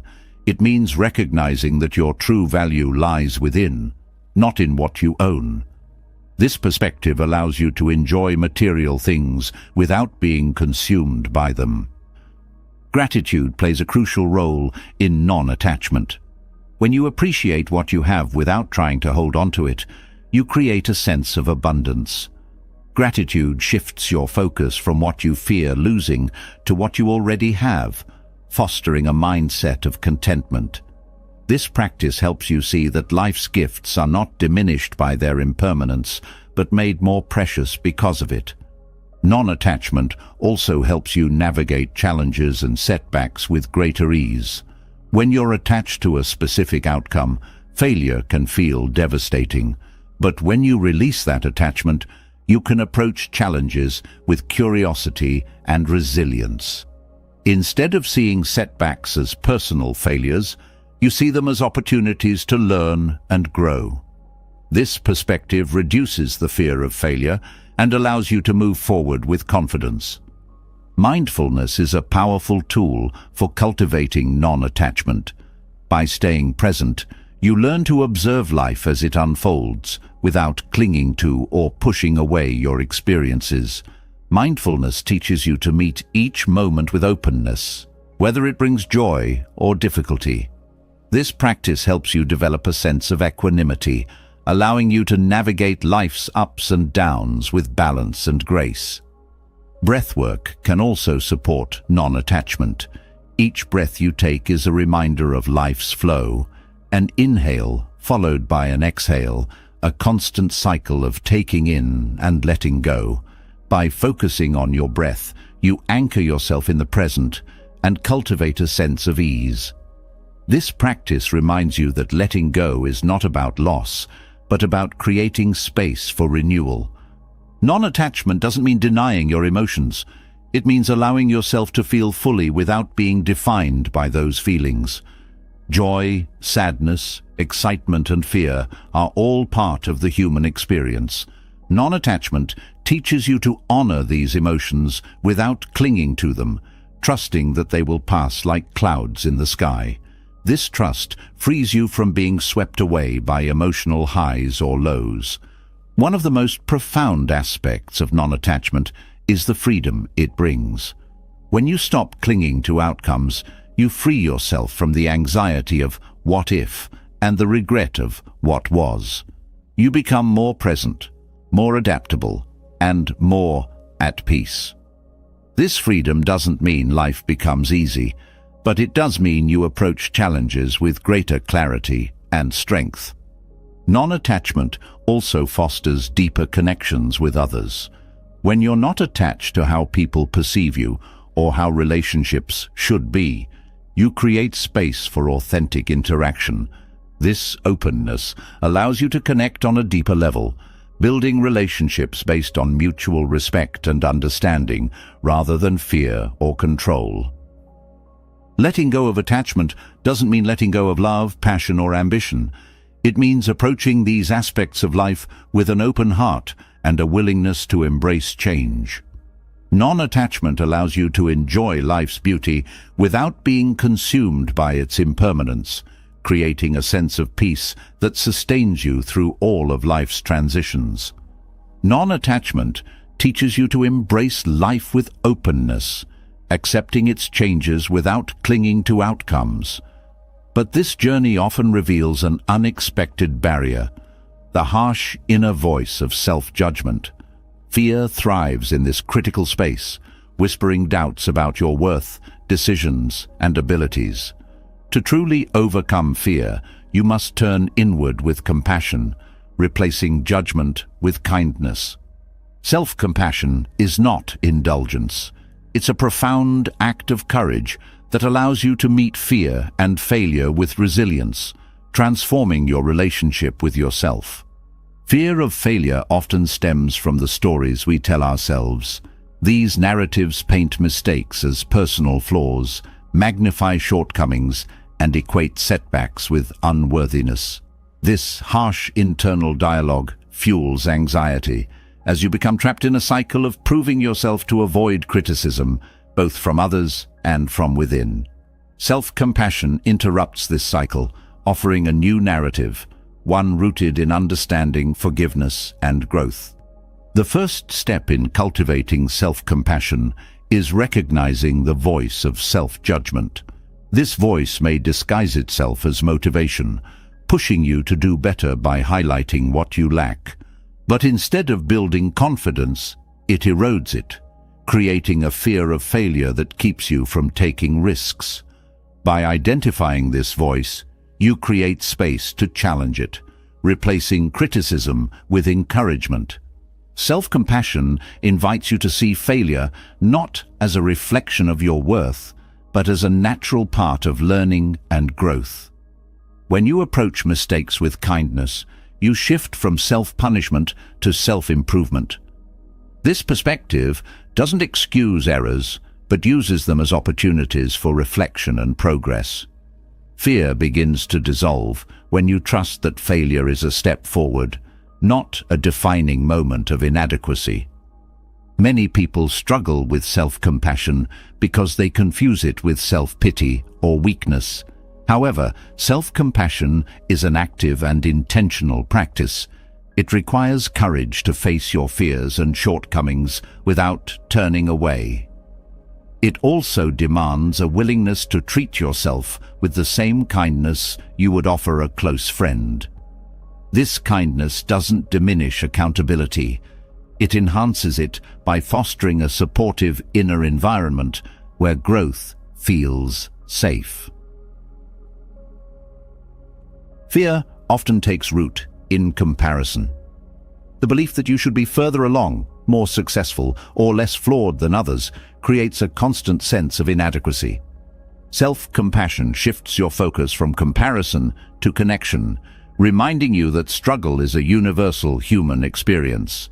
This shared understanding reduces the isolation that fear thrives on, replacing it with a sense of belonging and solidarity. One of the most profound aspects of self-compassion is its ability to soothe the physical effects of fear. When anxiety arises, the body reacts with tension, a racing heart, and shallow breathing. Self-compassion helps you recognize these sensations as natural responses rather than signs of failure. By responding to your body with care, through deep breaths, gentle words, or a calming presence, you teach yourself to feel safe, even in moments of fear. Mindfulness is an essential component of self-compassion. By staying present with your thoughts and emotions, you can observe fear without becoming consumed by it. Mindfulness teaches you to approach your inner experience with curiosity rather than judgment, creating a sense of space where self-compassion can thrive. This practice helps you break the habit of spiraling into self-criticism when fear arises. Another powerful tool is self-kindness in action. This can take many forms. Allowing yourself to rest when you're tired, setting boundaries to protect your well-being, or celebrating small victories instead of focusing on perceived shortcomings. Each act of kindness reinforces the message that you are worthy of care and respect, reducing fear's hold over your choices and perceptions. Gratitude can also deepen self-compassion. By focusing on what you appreciate about yourself, your strengths, efforts, and resilience, you counteract the negativity bias that fuels fear and self-judgment. Gratitude helps you see yourself through a more balanced lens, acknowledging both your challenges and your triumphs. Self-compassion also involves letting go of perfectionism, the belief that you must always succeed, never make mistakes, or meet impossibly high standards creates a constant state of fear. Self-compassion allows you to embrace your imperfections as part of your humanity. This acceptance doesn't mean settling for less, but striving with the understanding that your worth is not tied to your achievements. Forgiveness is another vital aspect of self-compassion. Many fears are rooted in past experiences, failures, regrets, or moments when you felt you fell short. Holding on to these memories with judgment keeps fear alive, as it becomes tied to a fear of repeating the past. Forgiveness frees you from this cycle, allowing you to learn from your experiences without being defined by them. Boundaries are an often overlooked aspect of self-compassion. Fear of disappointing others or being judged can lead to overcommitment and burnout. Setting boundaries is an act of self-respect that communicates your needs and limits. This practice reduces fear by creating a sense of safety and balance, allowing you to prioritize your well-being without guilt. Developing self-compassion is a journey, not a destination. It requires practice and patience, especially if you're accustomed to self-criticism. Start small, with moments of kindness or gratitude, and build from there. Over time, these practices become habits, creating a foundation of self-compassion that supports you in facing fear with strength and grace. Self-compassion also transforms how you approach relationships. When you treat yourself with kindness, you model that same kindness in your interactions with others. This creates deeper connections, as fear of judgment or rejection lessens. You become more authentic, willing to show vulnerability because you trust in your own worth, regardless of how others respond. Letting go of fear through self-compassion doesn't mean you'll never feel fear again. It means that when fear arises, you'll have the tools to face it without judgment or avoidance. Self-compassion creates a sense of inner stability, a foundation of care and respect that supports you no matter what challenges you face. As you deepen your relationship with yourself, fear begins to lose its power. You learn that your worth is not determined by external validation or flawless performance. Instead, it comes from within, from the simple but profound truth that you are enough, just as you are.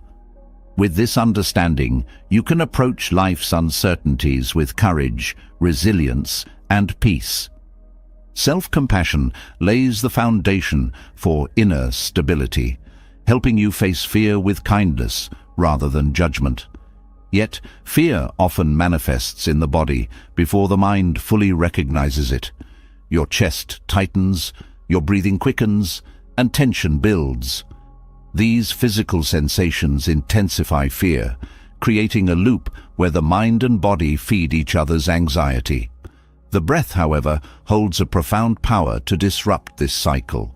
In Buddhist practice, the breath is more than a physiological function. It's a bridge between the body and mind, a tool that can dissolve fear by grounding you in the present. The breath is always with you, steady and reliable, yet it's easy to overlook its significance. When fear strikes, breathing becomes shallow and rapid, a signal that your body is entering a state of heightened alert. This response, while natural, can escalate anxiety if left unchecked. Mindful breathing, on the other hand, offers a way to calm the body and bring clarity to the mind. By consciously slowing your breath, you interrupt fear's momentum, creating space for awareness and ease. Breathing connects you to the present moment. Fear often pulls you into the future, spinning scenarios of what might happen, or drags you into the past, replaying moments of pain. The breath, however, is only ever here and now.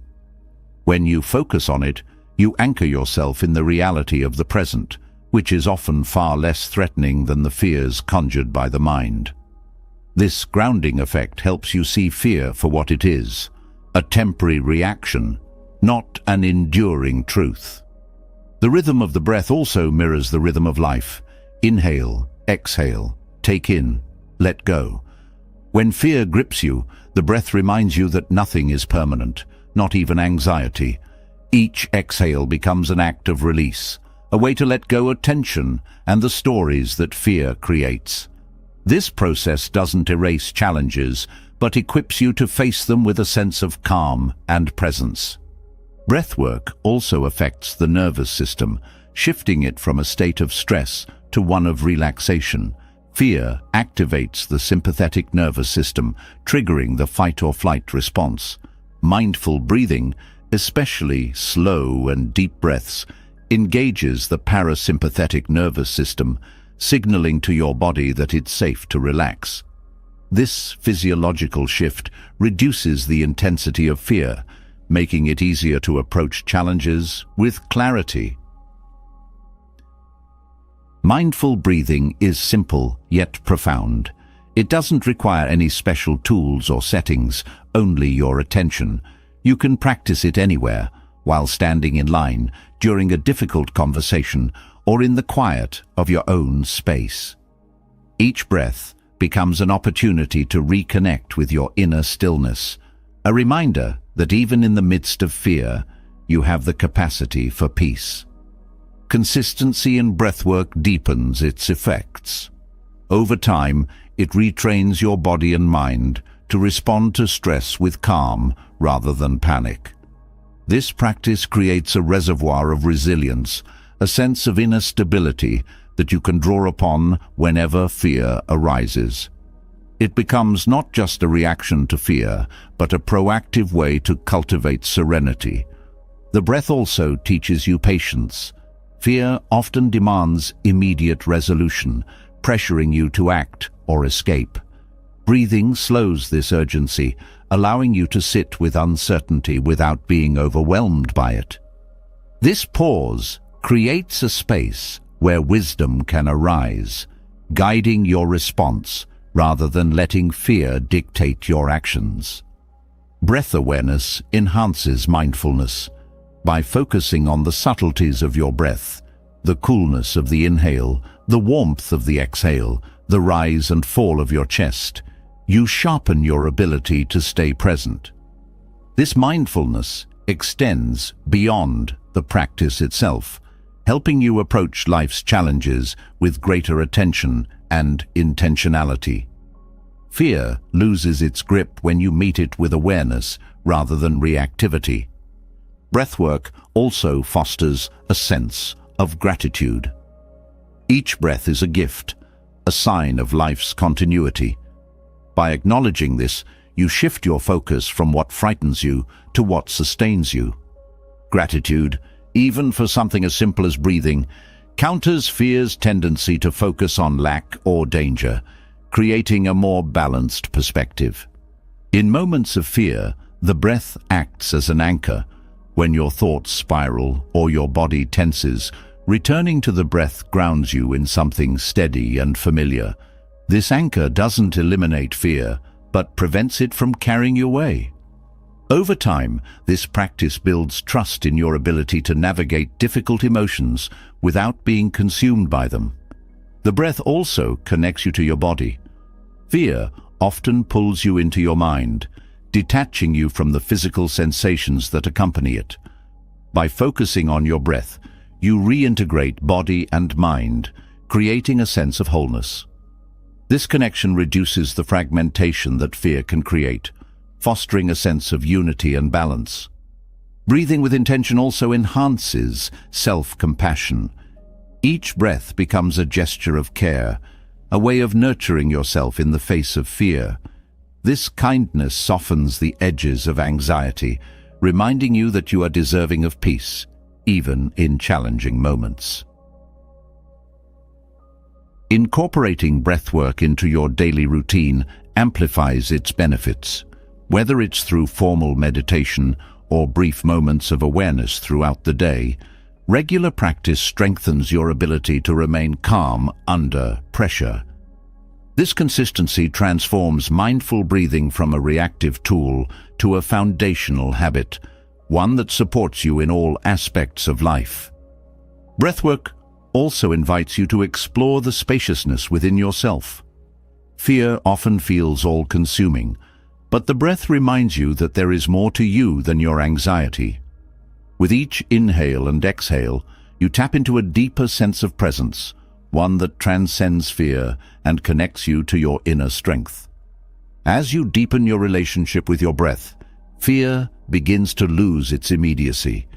It becomes less of a threat and more of a signal, a call to return to the present, to reconnect with yourself, and to approach life with openness and courage.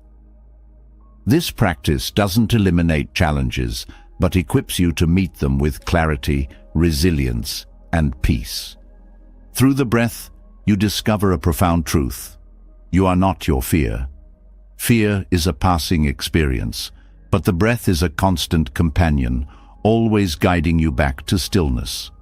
With this foundation, you can approach the storms of life with a calm heart, knowing that you have the tools to weather them. The breath serves as a gateway to calm, anchoring you in the present and reminding you of your inner strength. Yet, life's storms often require more than a moment of stillness. They demand the cultivation of equanimity, a deep and lasting stability that allows you to face challenges without being consumed by fear or despair. Equanimity is not about suppressing emotions or ignoring difficulties. It's about maintaining balance, no matter how turbulent the circumstances, and responding to life's uncertainties with clarity and courage. Equanimity begins with perspective. Fear often narrows your vision, making challenges appear larger and more overwhelming than they truly are. By cultivating a broader perspective, you can see difficulties as part of a larger picture rather than insurmountable obstacles. This shift reduces their emotional weight, allowing you to approach them with calm and reason. Perspective doesn't dismiss challenges. It helps you place them within the context of your resilience and resources. Acceptance is a cornerstone of equanimity. Resistance to life's challenges often intensifies fear and stress, as you expend energy fighting against what cannot be changed. Acceptance doesn't mean passivity or giving up. It means acknowledging reality as it is, without unnecessary judgment or resistance. When you accept what is beyond your control, you free yourself to focus on what you can influence, cultivating a sense of calm and agency. Equanimity also involves cultivating emotional balance. Fear often triggers reactive emotions like anger, frustration, or despair, which can cloud judgment and exacerbate challenges. Emotional balance doesn't mean suppressing these feelings. It means recognizing and managing them with mindfulness. By observing your emotions without judgment, you create space to respond thoughtfully rather than reacting impulsively. This practice builds inner stability, allowing you to navigate life's ups and downs with greater ease. One powerful way to develop equanimity is through the practice of gratitude. Gratitude shifts your focus from what is lacking or challenging to what is present and sustaining. Even amid difficulties, there are always moments of light, small acts of kindness, lessons learned, or inner strengths revealed. By cultivating gratitude, you balance the weight of challenges with the recognition of life's gifts, fostering a sense of peace and resilience. Self-awareness is essential for equanimity. Many fears and anxieties stem from unexamined beliefs, assumptions, or habits. By turning inward with curiosity, you can identify the patterns that fuel stress and begin to shift them. Self-awareness helps you understand your triggers and responses, allowing you to approach challenges with greater clarity and intention. This awareness is not about self-criticism, but about understanding yourself deeply, which strengthens your ability to remain calm and composed. Mindfulness continues to be a vital tool in building equanimity. By staying present, you break the habit of catastrophizing about the future or dwelling on past mistakes. Mindfulness helps you engage with life as it unfolds, moment by moment, without becoming overwhelmed by fear or regret. This presence allows you to respond to challenges with clarity, seeing them as they are rather than as your fears project them to be. Patience is another cornerstone of equanimity. Fear often arises from the desire for immediate resolution or certainty, creating a sense of urgency that amplifies stress. Patience teaches you to sit with uncertainty, trusting that clarity and solutions will emerge in time. This practice doesn't mean inaction, but rather approaching challenges with steadiness and trust, knowing that haste often leads to mistakes or missed opportunities. Equanimity also involves letting go of attachment to outcomes.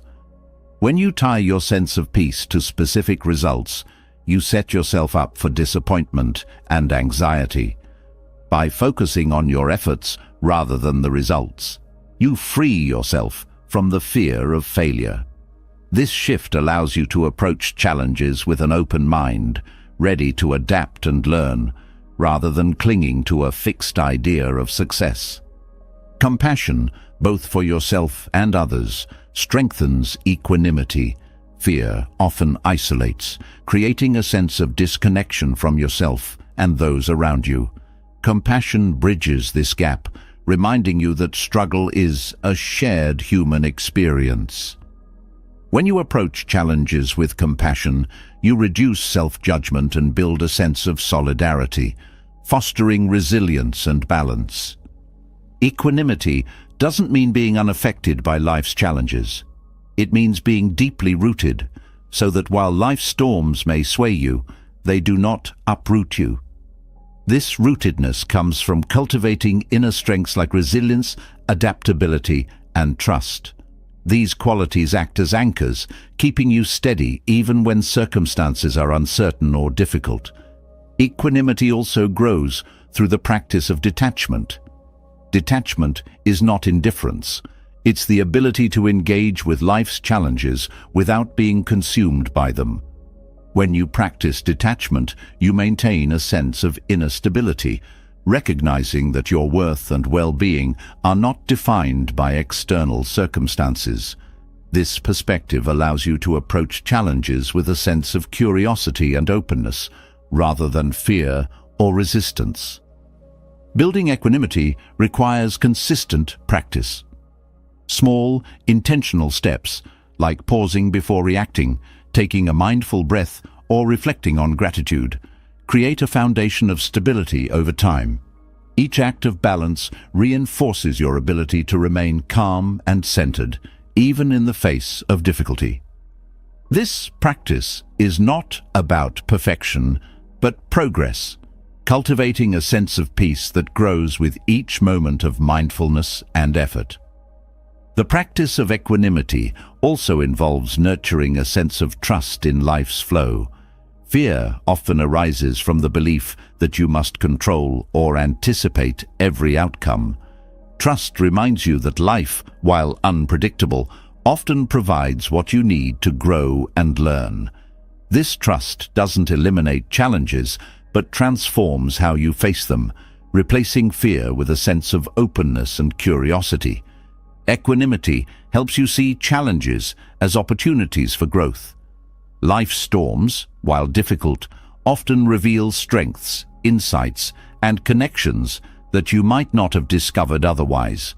By approaching challenges with equanimity, you shift your focus from what is lost to what can be gained, fostering a sense of resilience and hope.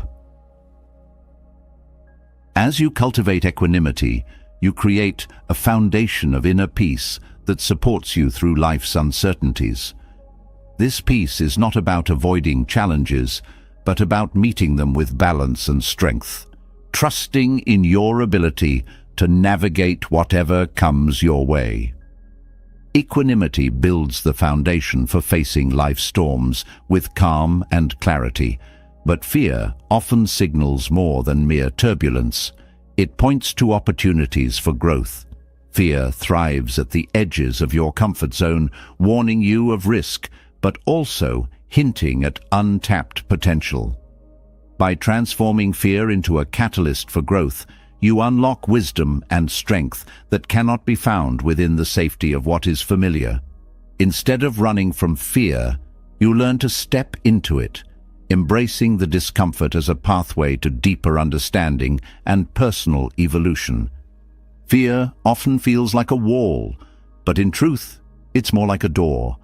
It blocks your way only until you choose to approach it, and when you do, it reveals what lies on the other side: new experiences, perspectives, and possibilities.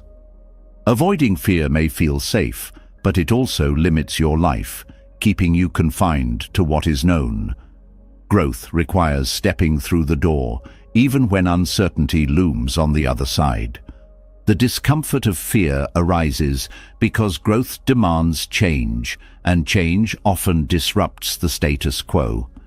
Your mind, wired for survival, prefers the familiar, associating it with safety. Yet the very act of staying within your comfort zone creates stagnation. Fear, then, becomes a signal that you are at the edge of transformation, inviting you to expand beyond what you thought possible. Stepping into fear doesn't mean leaping recklessly into the unknown. It means approaching challenges with intention and courage. recognizing that fear is a companion on the path to growth, not an obstacle to be avoided. This shift in mindset transforms fear from a barrier into a teacher, showing you where you have room to evolve. When you confront fear, you dismantle its power over you. Fear often thrives on avoidance, growing larger and more intimidating the longer it is ignored. By facing it directly, you shrink its influence, proving to yourself that you're capable of handling uncertainty and discomfort. Each step you take outside your comfort zone reinforces your resilience, building confidence that you can face whatever comes. Growth through fear often involves vulnerability. Trying something new, pursuing a goal, or stepping into unfamiliar territory exposes you to the possibility of failure, rejection, or discomfort. Vulnerability, however, is not weakness. It is the birthplace of courage and connection. By embracing your vulnerability, you open yourself to experiences that deepen your understanding of yourself and the world around you. Fear is often tied to the fear of failure, but failure itself is not the enemy.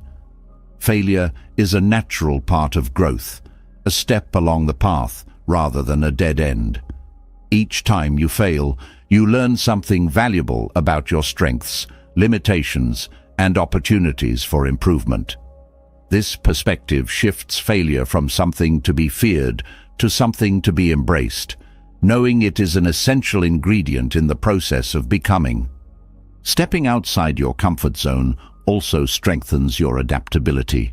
Life is inherently unpredictable, and clinging to the familiar can leave you unprepared for change. By challenging yourself to face fear and navigate uncertainty, you develop the flexibility and resourcefulness needed to thrive in a dynamic world. This adaptability becomes a source of strength, allowing you to approach life's challenges with creativity and confidence. Transforming fear into growth requires self-awareness. Fear often masks itself as logic or caution, convincing you to stay where you are. By examining your fears with curiosity, you can discern which ones are based on real threats and which are simply the mind's attempt to maintain the status quo. This self-awareness empowers you to make conscious choices rather than being driven by unconscious fears. Mindfulness plays a crucial role in this process. Fear often pulls your attention into the future, creating scenarios of what might go wrong. Mindfulness grounds you in the present, helping you approach challenges with clarity rather than being overwhelmed by hypothetical outcomes. By staying present, you can respond to fear with intention, seeing it as a signal to explore rather than retreat. Support from others can also help you transform fear into growth. Fear often isolates, making you feel as though you must face challenges alone. Sharing your fears with trusted friends, mentors, or communities provides encouragement and perspective, reminding you that growth is a shared human experience. This connection reduces the weight of fear, making it easier to take the next step. Gratitude can also shift your relationship with fear. Instead of focusing on what you might lose, gratitude reminds you of what you have gained through previous challenges. Each time you faced fear and grew stronger, you added to your reservoir of courage and resilience. Gratitude for these experiences builds trust in your ability to navigate future uncertainties. Breathwork remains a valuable tool for managing fear as you step outside your comfort zone. The physical sensations of fear, racing heart, shallow breath, tension, can be overwhelming, but the breath offers a way to calm these reactions. By breathing deeply and intentionally, you signal to your body that it is safe, creating a sense of stability that supports you in moving forward. Stepping into fear also deepens your sense of purpose. Growth often involves pursuing goals or values that matter deeply to you, even when they require courage and risk. Fear highlights what is important, guiding you toward what aligns with your true self. This alignment with purpose gives you the motivation and strength to face fear, knowing that the journey is meaningful. Each step outside your comfort zone expands what you believe is possible. What once felt intimidating becomes familiar, creating a new baseline of confidence. This expansion is not about conquering fear, but about integrating it into your journey, recognizing it as a natural part of growth rather than a sign of weakness. The wisdom behind stepping outside your comfort zone lies in the realization that fear is not the end of the story. It is the beginning. Each time you face fear and choose growth, you rewrite the narrative of your life, creating a story of resilience, courage, and transformation. This story is not free from challenges, but it is rich with meaning and possibility. Stepping outside your comfort zone reveals how growth often requires trust in the flow of life. Yet, there's a deeper lesson to uncover: how forcing outcomes can disrupt that flow and create unnecessary resistance. The essence of life is fluidity, a natural rhythm that moves us forward when we align with it rather than push against it. Forcing something, whether it's a decision, a relationship, or a path, disrupts this harmony and often leads to frustration, stress, and misaligned outcomes. The wisdom of not forcing anything reveals a profound truth. What is meant for you comes naturally when you let go and trust the process. The need to force often arises from impatience or fear. When life doesn't move at the pace you desire or deliver the outcomes you expect, there's a tendency to push harder, to control the situation through willpower or determination. While effort and persistence are important, they must be balanced with acceptance and surrender. Forcing something that isn't ready to unfold creates tension, like trying to open a flower bud before it blooms. This tension doesn't speed up the process. It stalls growth and prevents clarity. Letting go of the need to force begins with trusting the timing of life. Every season has its purpose, and every delay holds a lesson. When you accept that some things take time, you free yourself from the stress of trying to control what is beyond your influence. This trust doesn't mean passivity. It means aligning your actions with the natural flow of events, allowing life to unfold in its own rhythm. Forcing outcomes also stems from attachment. When you cling to a specific result or vision, you close yourself off to other possibilities. Life often has plans far greater than what you can imagine, but these plans require flexibility and openness to reveal themselves. By releasing attachment, you make space for the unexpected, allowing opportunities to arise naturally rather than trying to force them into existence. One of the greatest lessons in not forcing anything is found in relationships. Trying to change others, control their actions, or mold them into your expectations often leads to frustration and conflict.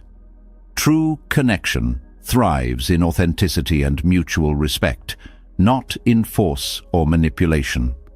When you allow people to be who they are, you create space for genuine relationships to flourish. This approach doesn't mean tolerating harmful behavior, but embracing the wisdom that love and trust cannot be forced. They must be freely given. In decision-making, forcing can create pressure and lead to choices misaligned with your values or goals. When you rush to make something happen out of fear or impatience, you often overlook important details or fail to listen to your intuition. Taking a step back, pausing, and allowing clarity to emerge ensures that your actions are guided by wisdom rather than urgency. This process honors the importance of timing and allows decisions to align with your deeper purpose. The act of forcing often creates resistance. When you push too hard, whether on yourself or others, you meet equal and opposite force pushing back. This resistance drains energy and creates friction, making progress more difficult. By letting go and moving with the flow, you reduce this resistance, allowing progress to happen more effortlessly. It's like swimming with the current rather than against it. The journey becomes smoother and more fulfilling. Mindfulness is a powerful practice for recognizing when you are forcing something. By staying present, you can observe the subtle signs of tension, frustration, or resistance that indicate misalignment. Mindfulness helps you pause and reassess, allowing you to adjust your approach and move with greater ease. This awareness cultivates patience and trust, guiding you toward actions that resonate with the moment. Non-attachment is another key principle in not forcing anything. By letting go of the need to control outcomes, you free yourself from the anxiety of whether things will turn out as planned. This freedom allows you to engage fully with the process, finding joy and meaning in the journey rather than fixating on the destination. Non-attachment doesn't mean giving up on your goals. It means pursuing them with an open heart and a willingness to adapt. Gratitude shifts your perspective from what isn't happening to what is already unfolding. When you focus on what you have rather than what you think you need, you reduce the urge to force situations. Gratitude fosters contentment and trust, reminding you that life's gifts come in their own time and form. This practice helps you approach life with a sense of abundance rather than lack. Breathwork can also guide you when the urge to force arises. The breath is a constant reminder of the balance between effort and surrender. Each inhale is an act of taking in, and each exhale is an act of letting go. When you feel the tension of forcing, returning to your breath can help you reset and find the natural rhythm of the moment. This practice grounds you in the present, reducing the need to push against life's flow. The wisdom of not forcing anything also applies to self-growth. The desire to change quickly or achieve immediate results often leads to burnout or frustration. Growth is a gradual process, requiring patience and self-compassion. Forcing yourself to move faster than your natural pace ignores the importance of reflection and integration. By honoring the pace of your journey, you create space for lasting transformation. Trusting life's flow doesn't mean abandoning effort or ambition. It means finding a balance between action and surrender, between striving and allowing. This balance reduces stress and opens the door to greater creativity, as you are no longer confined by rigid expectations. When you work with life rather than against it, you find that progress comes more naturally and with less struggle. Letting go of force doesn't mean letting go of responsibility. It means approaching your efforts with wisdom and flexibility, knowing that some things are within your control while others are not.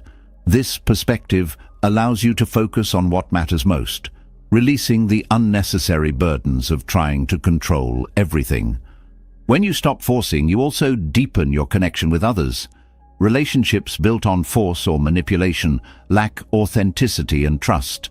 By allowing others the freedom to be themselves, you create space for mutual growth and understanding. This approach fosters stronger and more meaningful connections, as it is rooted in respect rather than control. The beauty of not forcing anything is that it aligns you with the natural flow of life.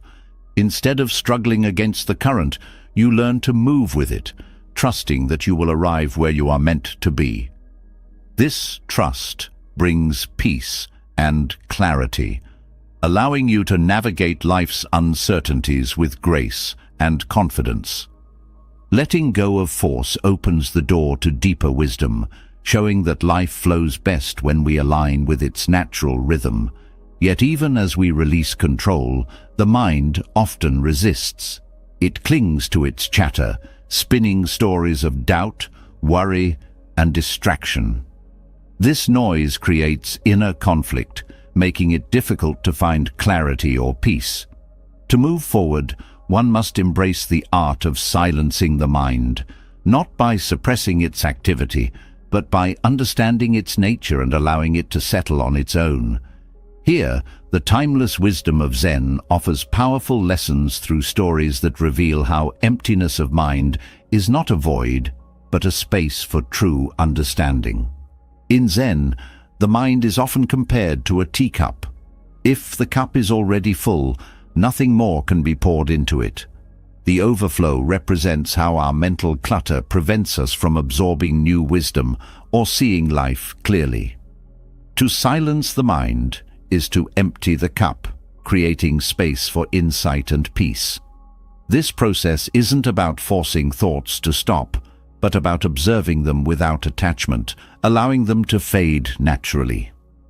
Silence is not the absence of thought, it is the presence of awareness. The first story centers on a teacher who welcomed a learned scholar seeking enlightenment. The scholar began speaking endlessly of his knowledge, leaving no room for dialogue.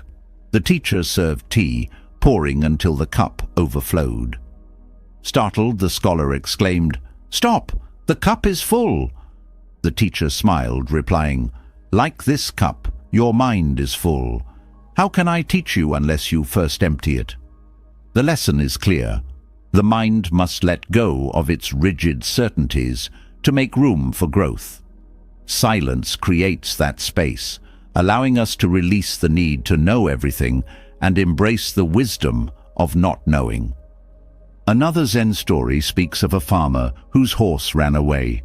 Neighbors sympathized, saying, "What bad luck?" The farmer calmly replied, "Maybe." Later, the horse returned with a group of wild horses. "What good fortune," they said. Again he replied, "Maybe." When his son broke his leg taming a horse, they exclaimed, "How terrible!" He answered, "Maybe." Shortly after, soldiers came to recruit for war, but left his son due to the injury. The story reveals how the mind's constant labeling of events as good or bad fuels unnecessary tension. Silence teaches us to step back, withholding judgment and allowing life to unfold without rushing to conclusions. The third story involves a monk meditating by a river. A scorpion fell into the water, struggling. The monk reached to save it and was stung. Another passerby asked why he would help when the scorpion's nature was to sting. The monk replied, "Because it is my nature to save." The lesson lies in stilling the mind's arguments, whether to act, whether the effort is worth it, and choosing actions aligned with your true self. Silence is not just the absence of noise. It is the clarity that allows you to act from a place of integrity. Emptying the mind does not mean becoming thoughtless. It means freeing yourself from being ruled by thought. The mind is a tool, not a master. When thoughts are left unchecked, they create unnecessary narratives and anxieties. But when you observe thoughts without engaging, they lose their grip. This practice creates a spacious silence where the mind rests instead of reacts. It is here that true understanding arises. Silencing the mind requires patience and practice. The mind resists stillness, clinging to its habitual patterns of overthinking. Mindfulness provides a pathway to calm this resistance. By focusing on the breath, sensations, or simple awareness of the present, you ground yourself in the now.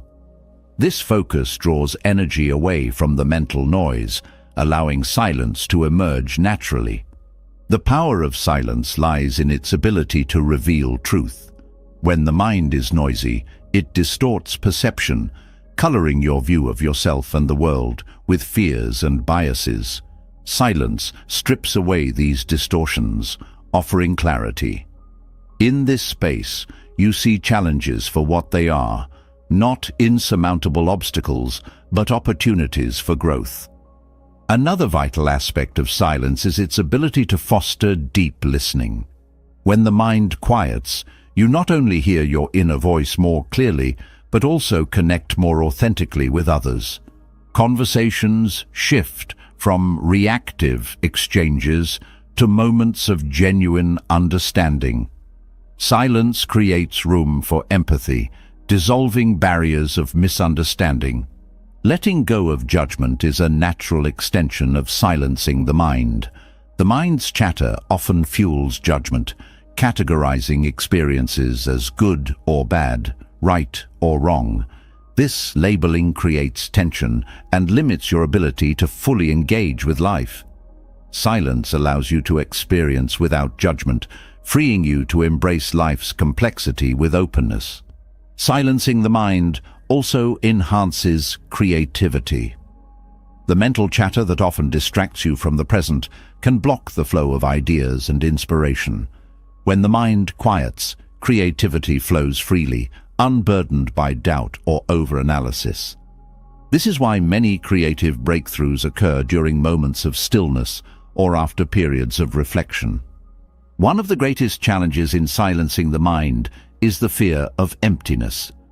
The mind often equates silence with void, assuming that without its constant activity, there is nothing. But silence is not emptiness. It is fullness without noise. It is a state where everything essential remains and everything unnecessary falls away. In this fullness, you find a deep connection to yourself and to life. Gratitude naturally arises in silence. When the noise subsides, you become aware of life's subtleties, a gentle breeze, the warmth of the sun, the rhythm of your breath. These moments, often overshadowed by the mind's busyness, become sources of profound appreciation. Gratitude deepens the silence, creating a cycle of peace and presence. Silence also nurtures resilience. In moments of turmoil, the mind often spirals into panic, amplifying fear and doubt. Silence acts as an anchor, grounding you in the present and reminding you of your inner strength. It doesn't eliminate challenges, but equips you to face them with clarity and calm. Zen's lessons on silence show that the mind's noise is not the enemy. It is a symptom of distraction. By turning inward and embracing stillness, you reclaim the space within yourself. Silence is not something to be achieved, but something to be allowed, a natural state that arises when you let go of the need to control or force your thoughts. The stillness of a quiet mind opens the door to a deeper awareness, revealing truths that often remain hidden beneath the noise of daily life. Silence doesn't just calm, it transforms, offering clarity and insight that can change the way you approach the world. This wisdom is at the heart of Zen, a path that doesn't impose rules, but instead invites you to see life differently. Zen's simplicity is its power, holding lessons that, when embraced, have the potential to reshape how you live, think, and respond to challenges. Zen wisdom often begins with the present moment. The essence of life is here, now, yet so much of human energy is spent elsewhere, dwelling on the past or anticipating the future. Zen teaches that the present is the only reality, a space where life happens and possibilities exist. When you learn to live fully in this moment, you stop chasing what was or fearing what might be. This shift grounds you, allowing you to approach life with a sense of peace and immediacy. The more you engage with the present, the less power fear and regret hold over you. Another profound teaching in Zen is the art of letting go. Attachment creates suffering, as clinging to people, outcomes, or possessions binds you to fear of loss. Letting go doesn't mean apathy or detachment from life. It means releasing the need to control and allowing life to flow naturally. When you let go, you create space for freedom and joy, discovering that peace comes not from holding on, but from trusting the process. Zen wisdom emphasizes the importance of simplicity. Life becomes complicated not because of its nature, but because of how it is approached. adding layers of expectation, judgment and distraction obscures the beauty of what is already there. Simplifying doesn't mean giving up or doing less. It means seeing clearly, removing the unnecessary so that the essential can shine. This practice doesn't just declutter your surroundings, but also your mind, making space for greater clarity and peace. The practice of mindfulness is central to Zen. Mindfulness isn't just a momentary focus, it's a way of being fully present in every aspect of life. Whether eating, walking, or engaging in conversation, mindfulness transforms the ordinary into something profound. It teaches you to appreciate the details, to notice what you might otherwise overlook. This attention deepens your connection to life, creating a sense of fulfillment that doesn't depend on external achievements. Zen also teaches the value of embracing uncertainty. Life's unpredictability often fuels anxiety, as the mind seeks to control or predict what cannot be controlled. Instead of resisting uncertainty, Zen invites you to welcome it as an integral part of existence. When you stop fighting against the unknown, you discover a sense of freedom and openness. This acceptance doesn't mean passivity, but an active engagement with life as it unfolds, trusting in your ability to navigate whatever arises. Compassion is another cornerstone of Zen wisdom. Compassion begins with the self, offering kindness and understanding rather than judgment. This inner compassion extends outward, creating deeper connections with others. Zen teaches that compassion is not just a feeling, but a practice, a way of interacting with the world that fosters healing and harmony. By approaching life with compassion, you transform not only how you see others, but also how you see yourself. The idea of impermanence is a recurring theme in Zen. Nothing lasts forever: joy, sorrow, success, failure. This truth can feel unsettling but also liberating. When you embrace impermanence, you stop clinging to what is fleeting, allowing yourself to experience life fully without fear of its ending. This perspective encourages gratitude for the present and helps you approach challenges with resilience, knowing that they too will pass. Zen wisdom also highlights the importance of patience.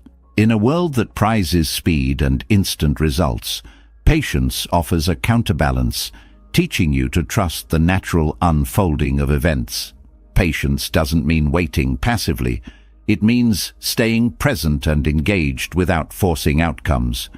This practice cultivates a sense of calm and steadiness, allowing you to move through life with grace rather than urgency.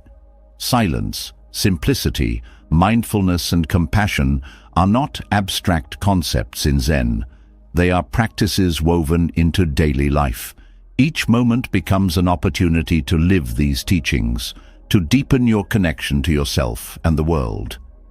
Zen wisdom doesn't offer quick fixes or guarantees.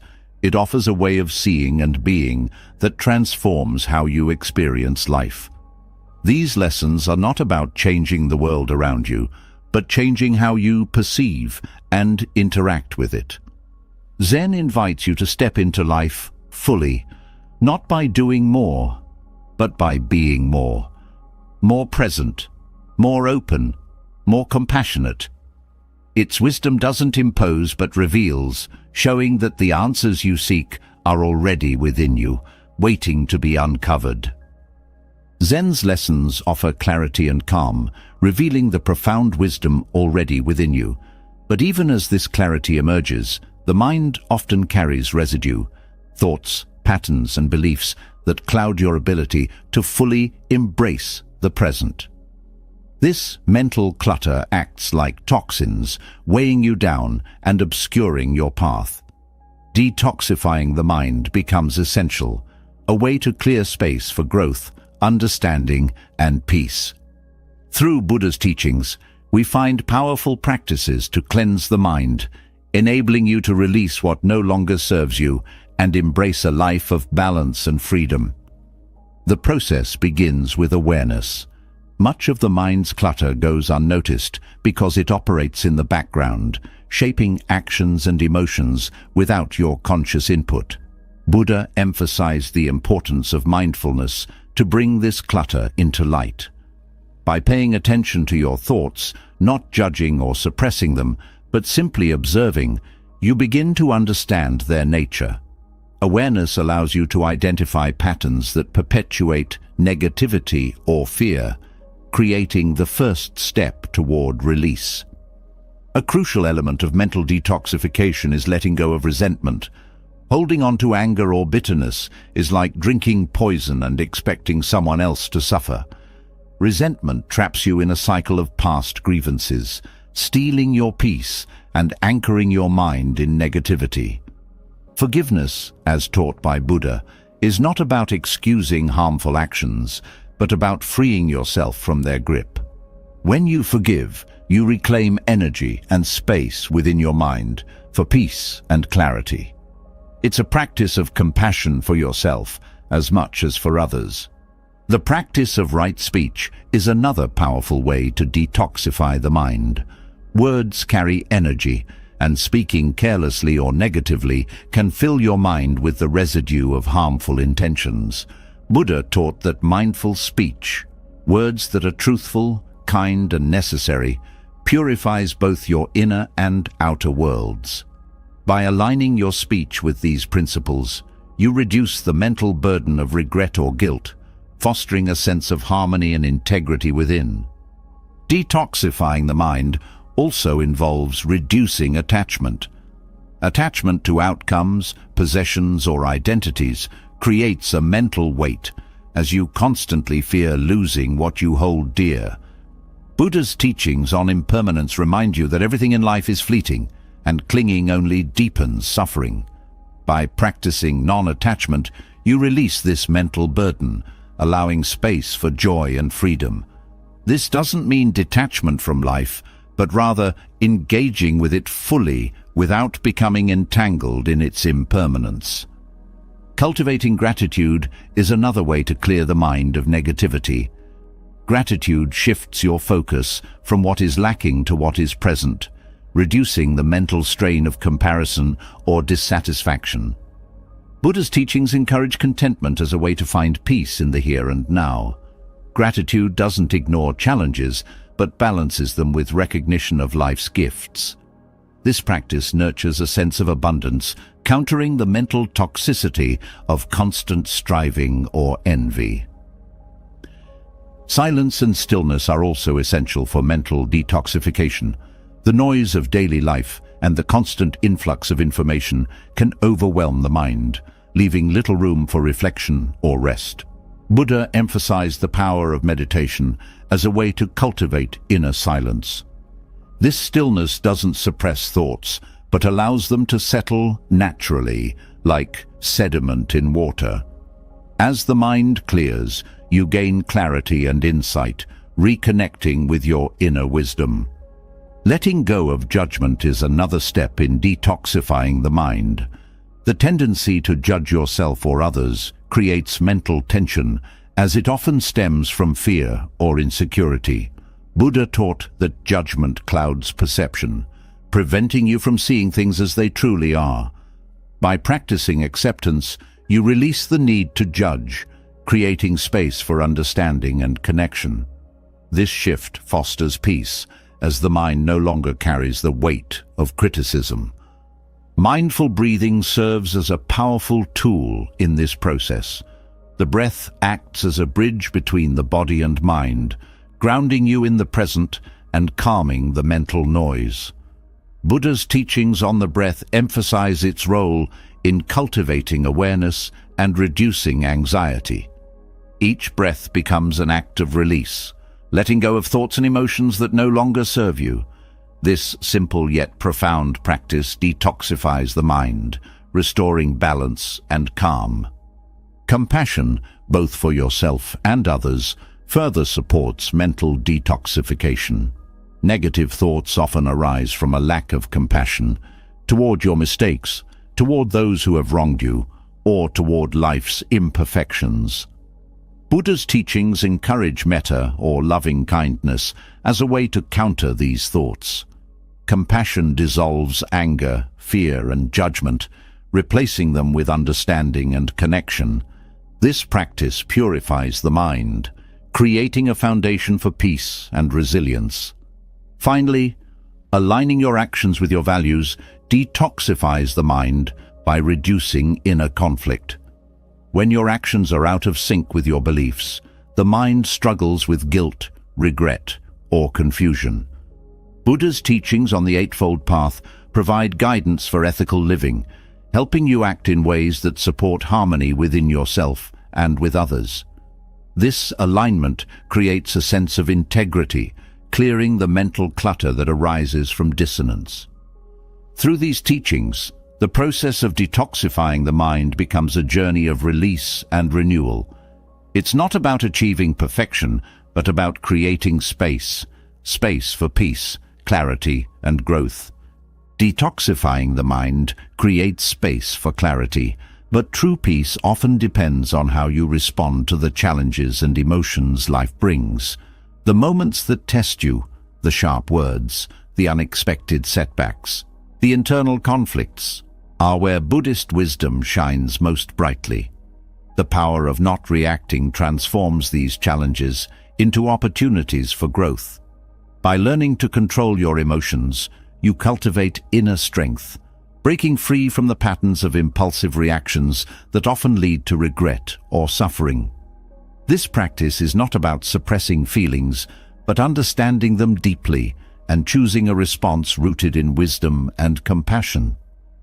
The foundation of not reacting lies in awareness. When an emotion arises, it can feel like a wave, sudden and overwhelming.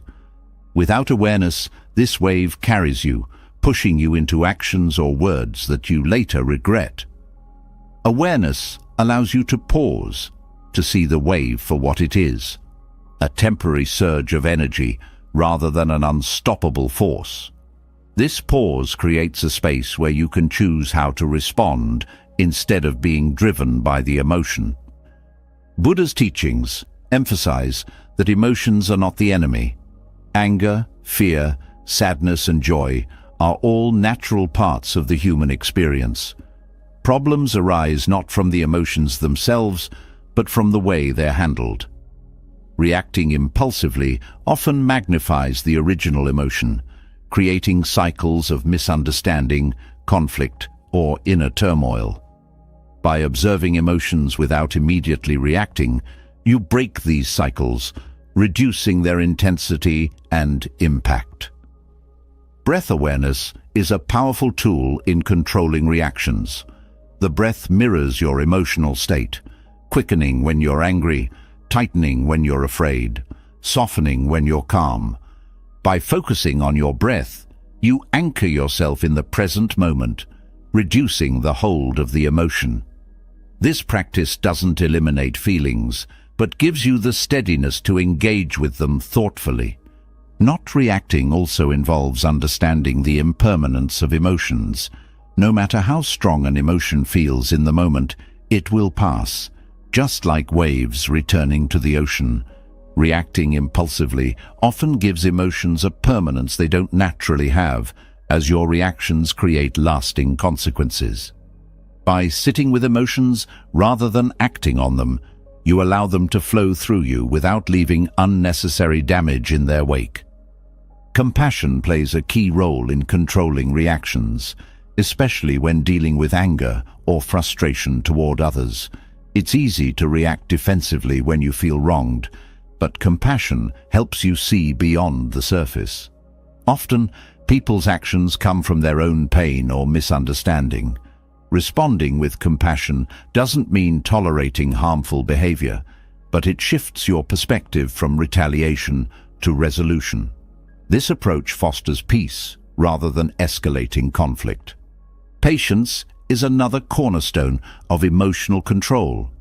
Reacting often stems from a desire to resolve discomfort immediately, to say or do something that feels satisfying in the moment. Patience teaches you to sit with discomfort, trusting that clarity will come in time. This practice doesn't mean suppressing emotions, but allowing them the space to evolve naturally, often revealing insights that impulsive reactions would obscure.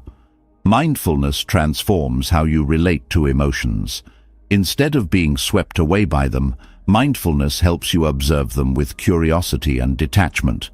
This practice reduces the power of emotions to control your actions, as you see them for what they are, passing experiences rather than fixed realities. Mindfulness also deepens your understanding of the patterns and triggers that drive your reactions, allowing you to address them at their root. Letting go of the need to be right is another essential element of not reacting. Many emotional reactions stem from the ego's desire to defend itself, to prove its worth or superiority. This need often leads to unnecessary conflict, as you react not to the situation itself, but to a perceived threat to your identity. By releasing this need, you free yourself to respond with wisdom and calm, focusing on resolution rather than winning. Gratitude helps shift your emotional state, creating a foundation of peace that makes it easier to respond thoughtfully. When you focus on what is going well, even in the midst of challenges, you reduce the intensity of negative emotions. Gratitude fosters resilience, reminding you that no single event or emotion defines your experience. Non-attachment also plays a crucial role. Many reactions come from attachment to specific outcomes or expectations. When things don't go as planned, frustration or disappointment arises, driving impulsive responses. By practicing non-attachment, you approach situations with openness, reducing the emotional weight of unmet expectations. This doesn't mean indifference, but a willingness to accept life as it unfolds, responding with grace rather than resistance. Silence can be one of the most powerful responses. When emotions run high, words often escalate rather than resolve the situation. Choosing silence allows you to pause, reflect, and respond with intention rather than impulse. Silence is not passive. It's an active choice to prioritize understanding over immediate expression. This space creates room for clarity and reduces the risk of saying something you might later regret. Aligning your actions with your values supports emotional control. When your responses reflect your core principles, kindness, patience, honesty, you create harmony within yourself.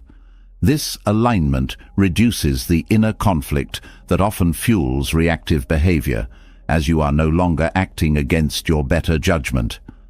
The practice of metta, or loving-kindness meditation, strengthens your ability to respond with compassion and calm.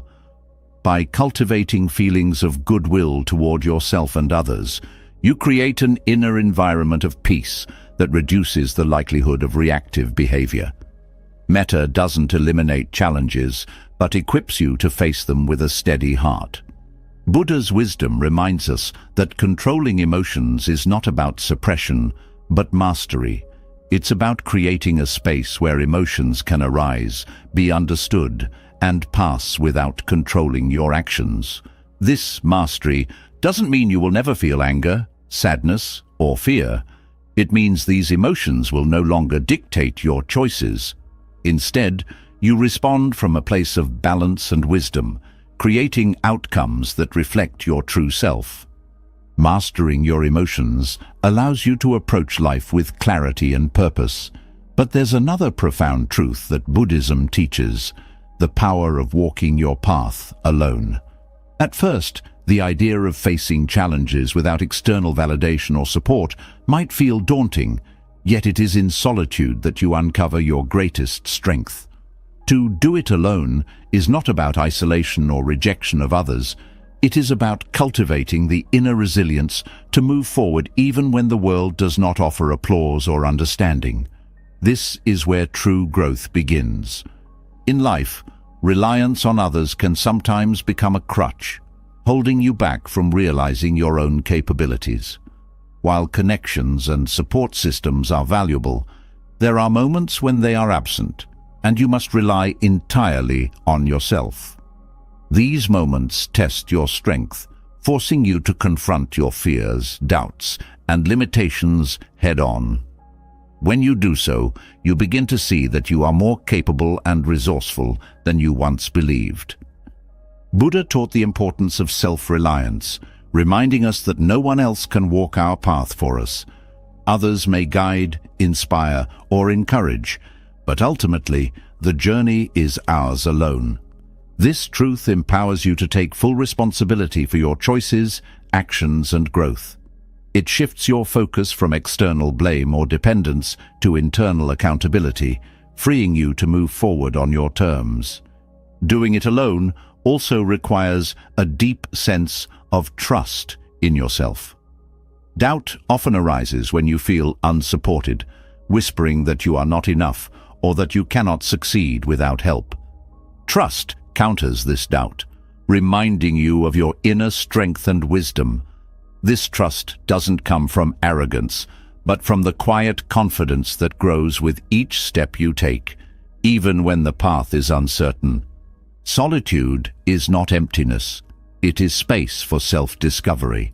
When you remove the distractions of external noise, whether it's opinions, expectations, or comparisons, you create room to hear your own voice. This voice, often drowned out by the world, carries the wisdom you need to navigate life's challenges. Solitude teaches you to listen to yourself, to trust your intuition, and to act from a place of authenticity. Walking your path alone also strengthens your resilience.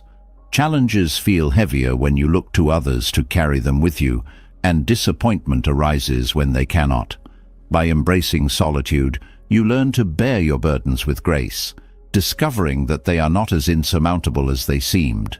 Each challenge you face alone becomes a lesson in perseverance, building the mental and emotional toughness needed to navigate life's uncertainties. Freedom arises when you stop waiting for others to validate or join your journey. Often, people delay their goals or dreams, waiting for the right partner, mentor, or team to appear. While collaboration has its place, some paths are meant to be walked alone. When you let go of the need for external validation, you free yourself to act boldly and without hesitation. This freedom is not about disregarding others, but about recognizing that your worth and purpose are not dependent on their presence. Self-discipline is a cornerstone of doing it alone. Without the accountability of others, it becomes your responsibility to stay committed to your goals and values. This discipline is not about rigid control, but about honoring the promises you make to yourself. Each time you follow through, you reinforce your trust in your own capabilities, making it easier to keep moving forward even when challenges arise. Clarity often emerges in solitude.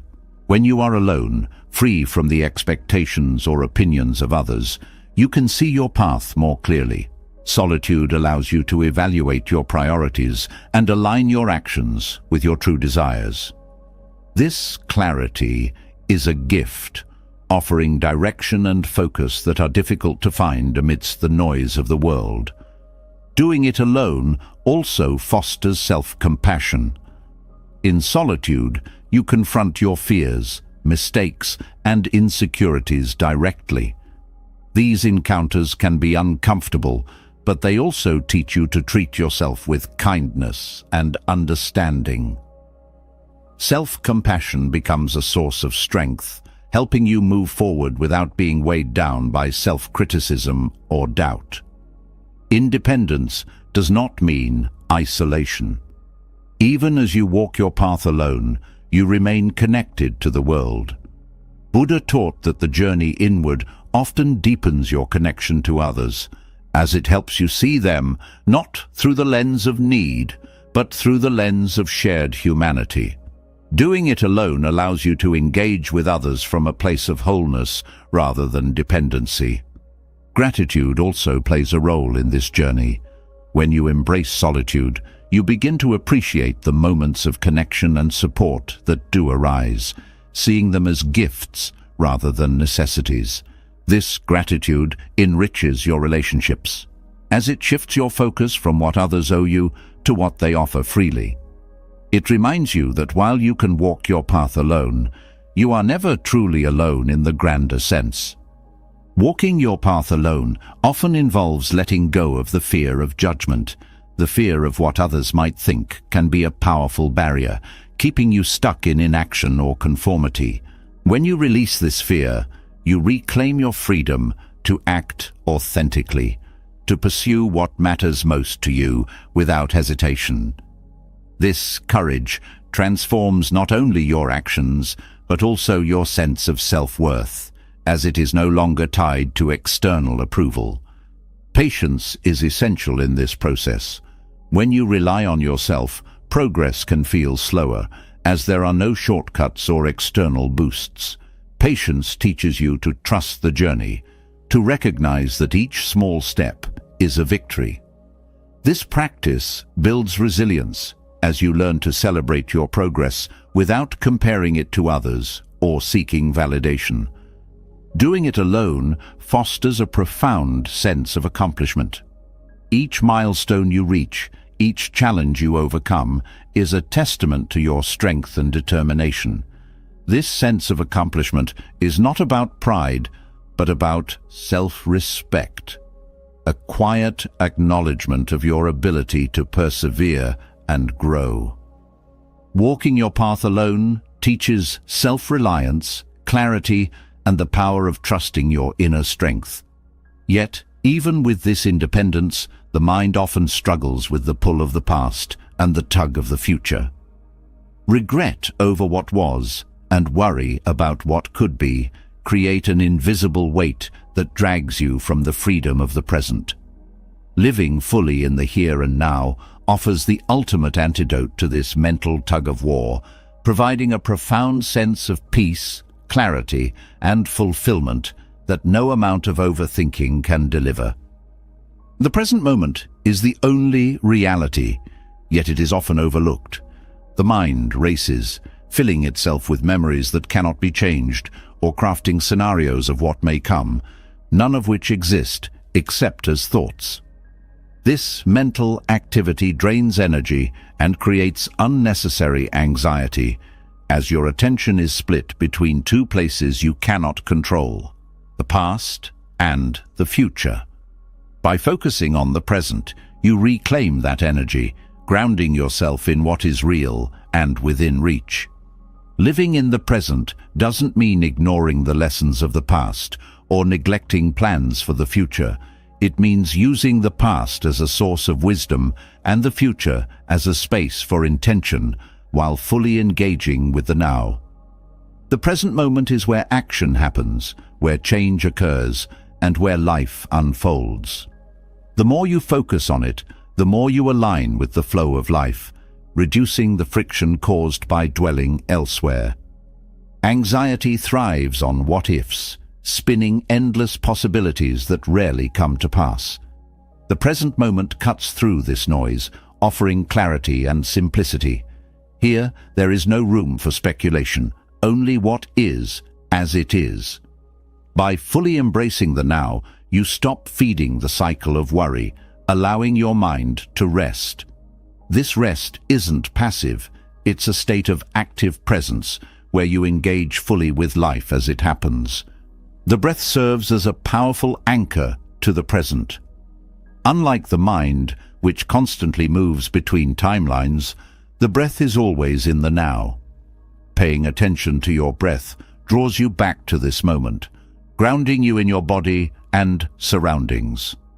This practice not only calms the mind, but also enhances awareness, helping you notice the details of life that often go unnoticed in the rush of thought. Letting go of judgment is essential for living in the present. The mind often labels experiences as good or bad, creating resistance to what is. This resistance pulls you out of the moment as you dwell on why things are not as you wish them to be. By releasing judgment, You accept life as it unfolds, finding peace in its natural flow.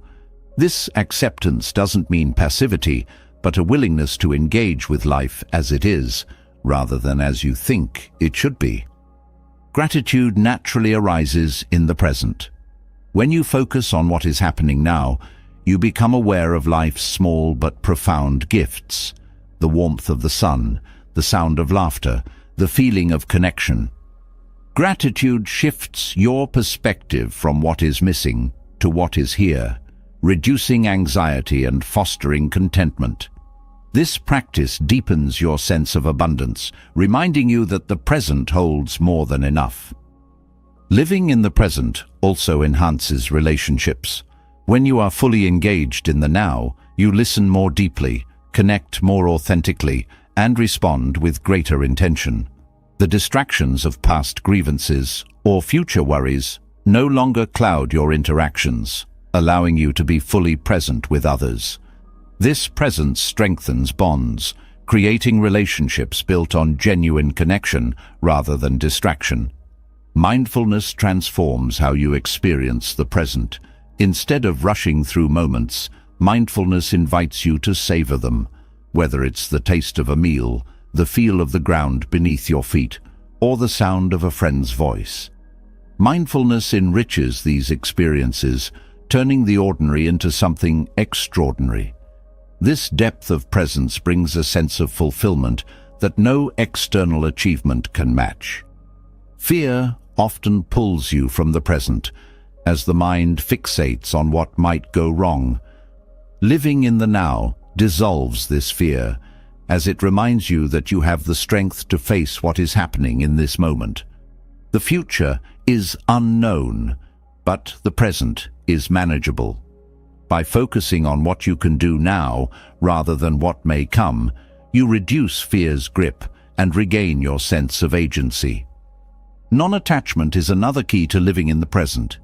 Clinging to outcomes or resisting change keeps you tethered to the past or future, preventing you from fully engaging with now.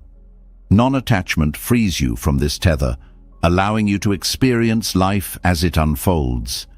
This freedom doesn't mean detachment from life, but a deeper connection to it, as you engage with each moment without the weight of expectation. Patience plays a vital role in embracing the present. The desire for immediate results often pulls you into the future, as you focus on what's next rather than what's now. Patience teaches you to trust the timing of life, to find contentment in the process rather than rushing toward the outcome. This practice cultivates a sense of calm and resilience, helping you stay grounded in the now. The present moment also fosters creativity. When the mind is no longer preoccupied with the past or future, it has the freedom to explore, imagine, and create. This creativity is not forced, but flows naturally, arising from a state of openness and curiosity. By living in the now, you tap into this flow, discovering insights and ideas that might otherwise remain hidden. Compassion deepens in the present. When you're fully here, you see yourself and others more clearly, without the distortions of past judgments or future fears. This clarity allows you to approach life with kindness and understanding, creating a sense of harmony within and around you. Compassion becomes not just an action, but a way of being, rooted in the awareness of life's shared humanity.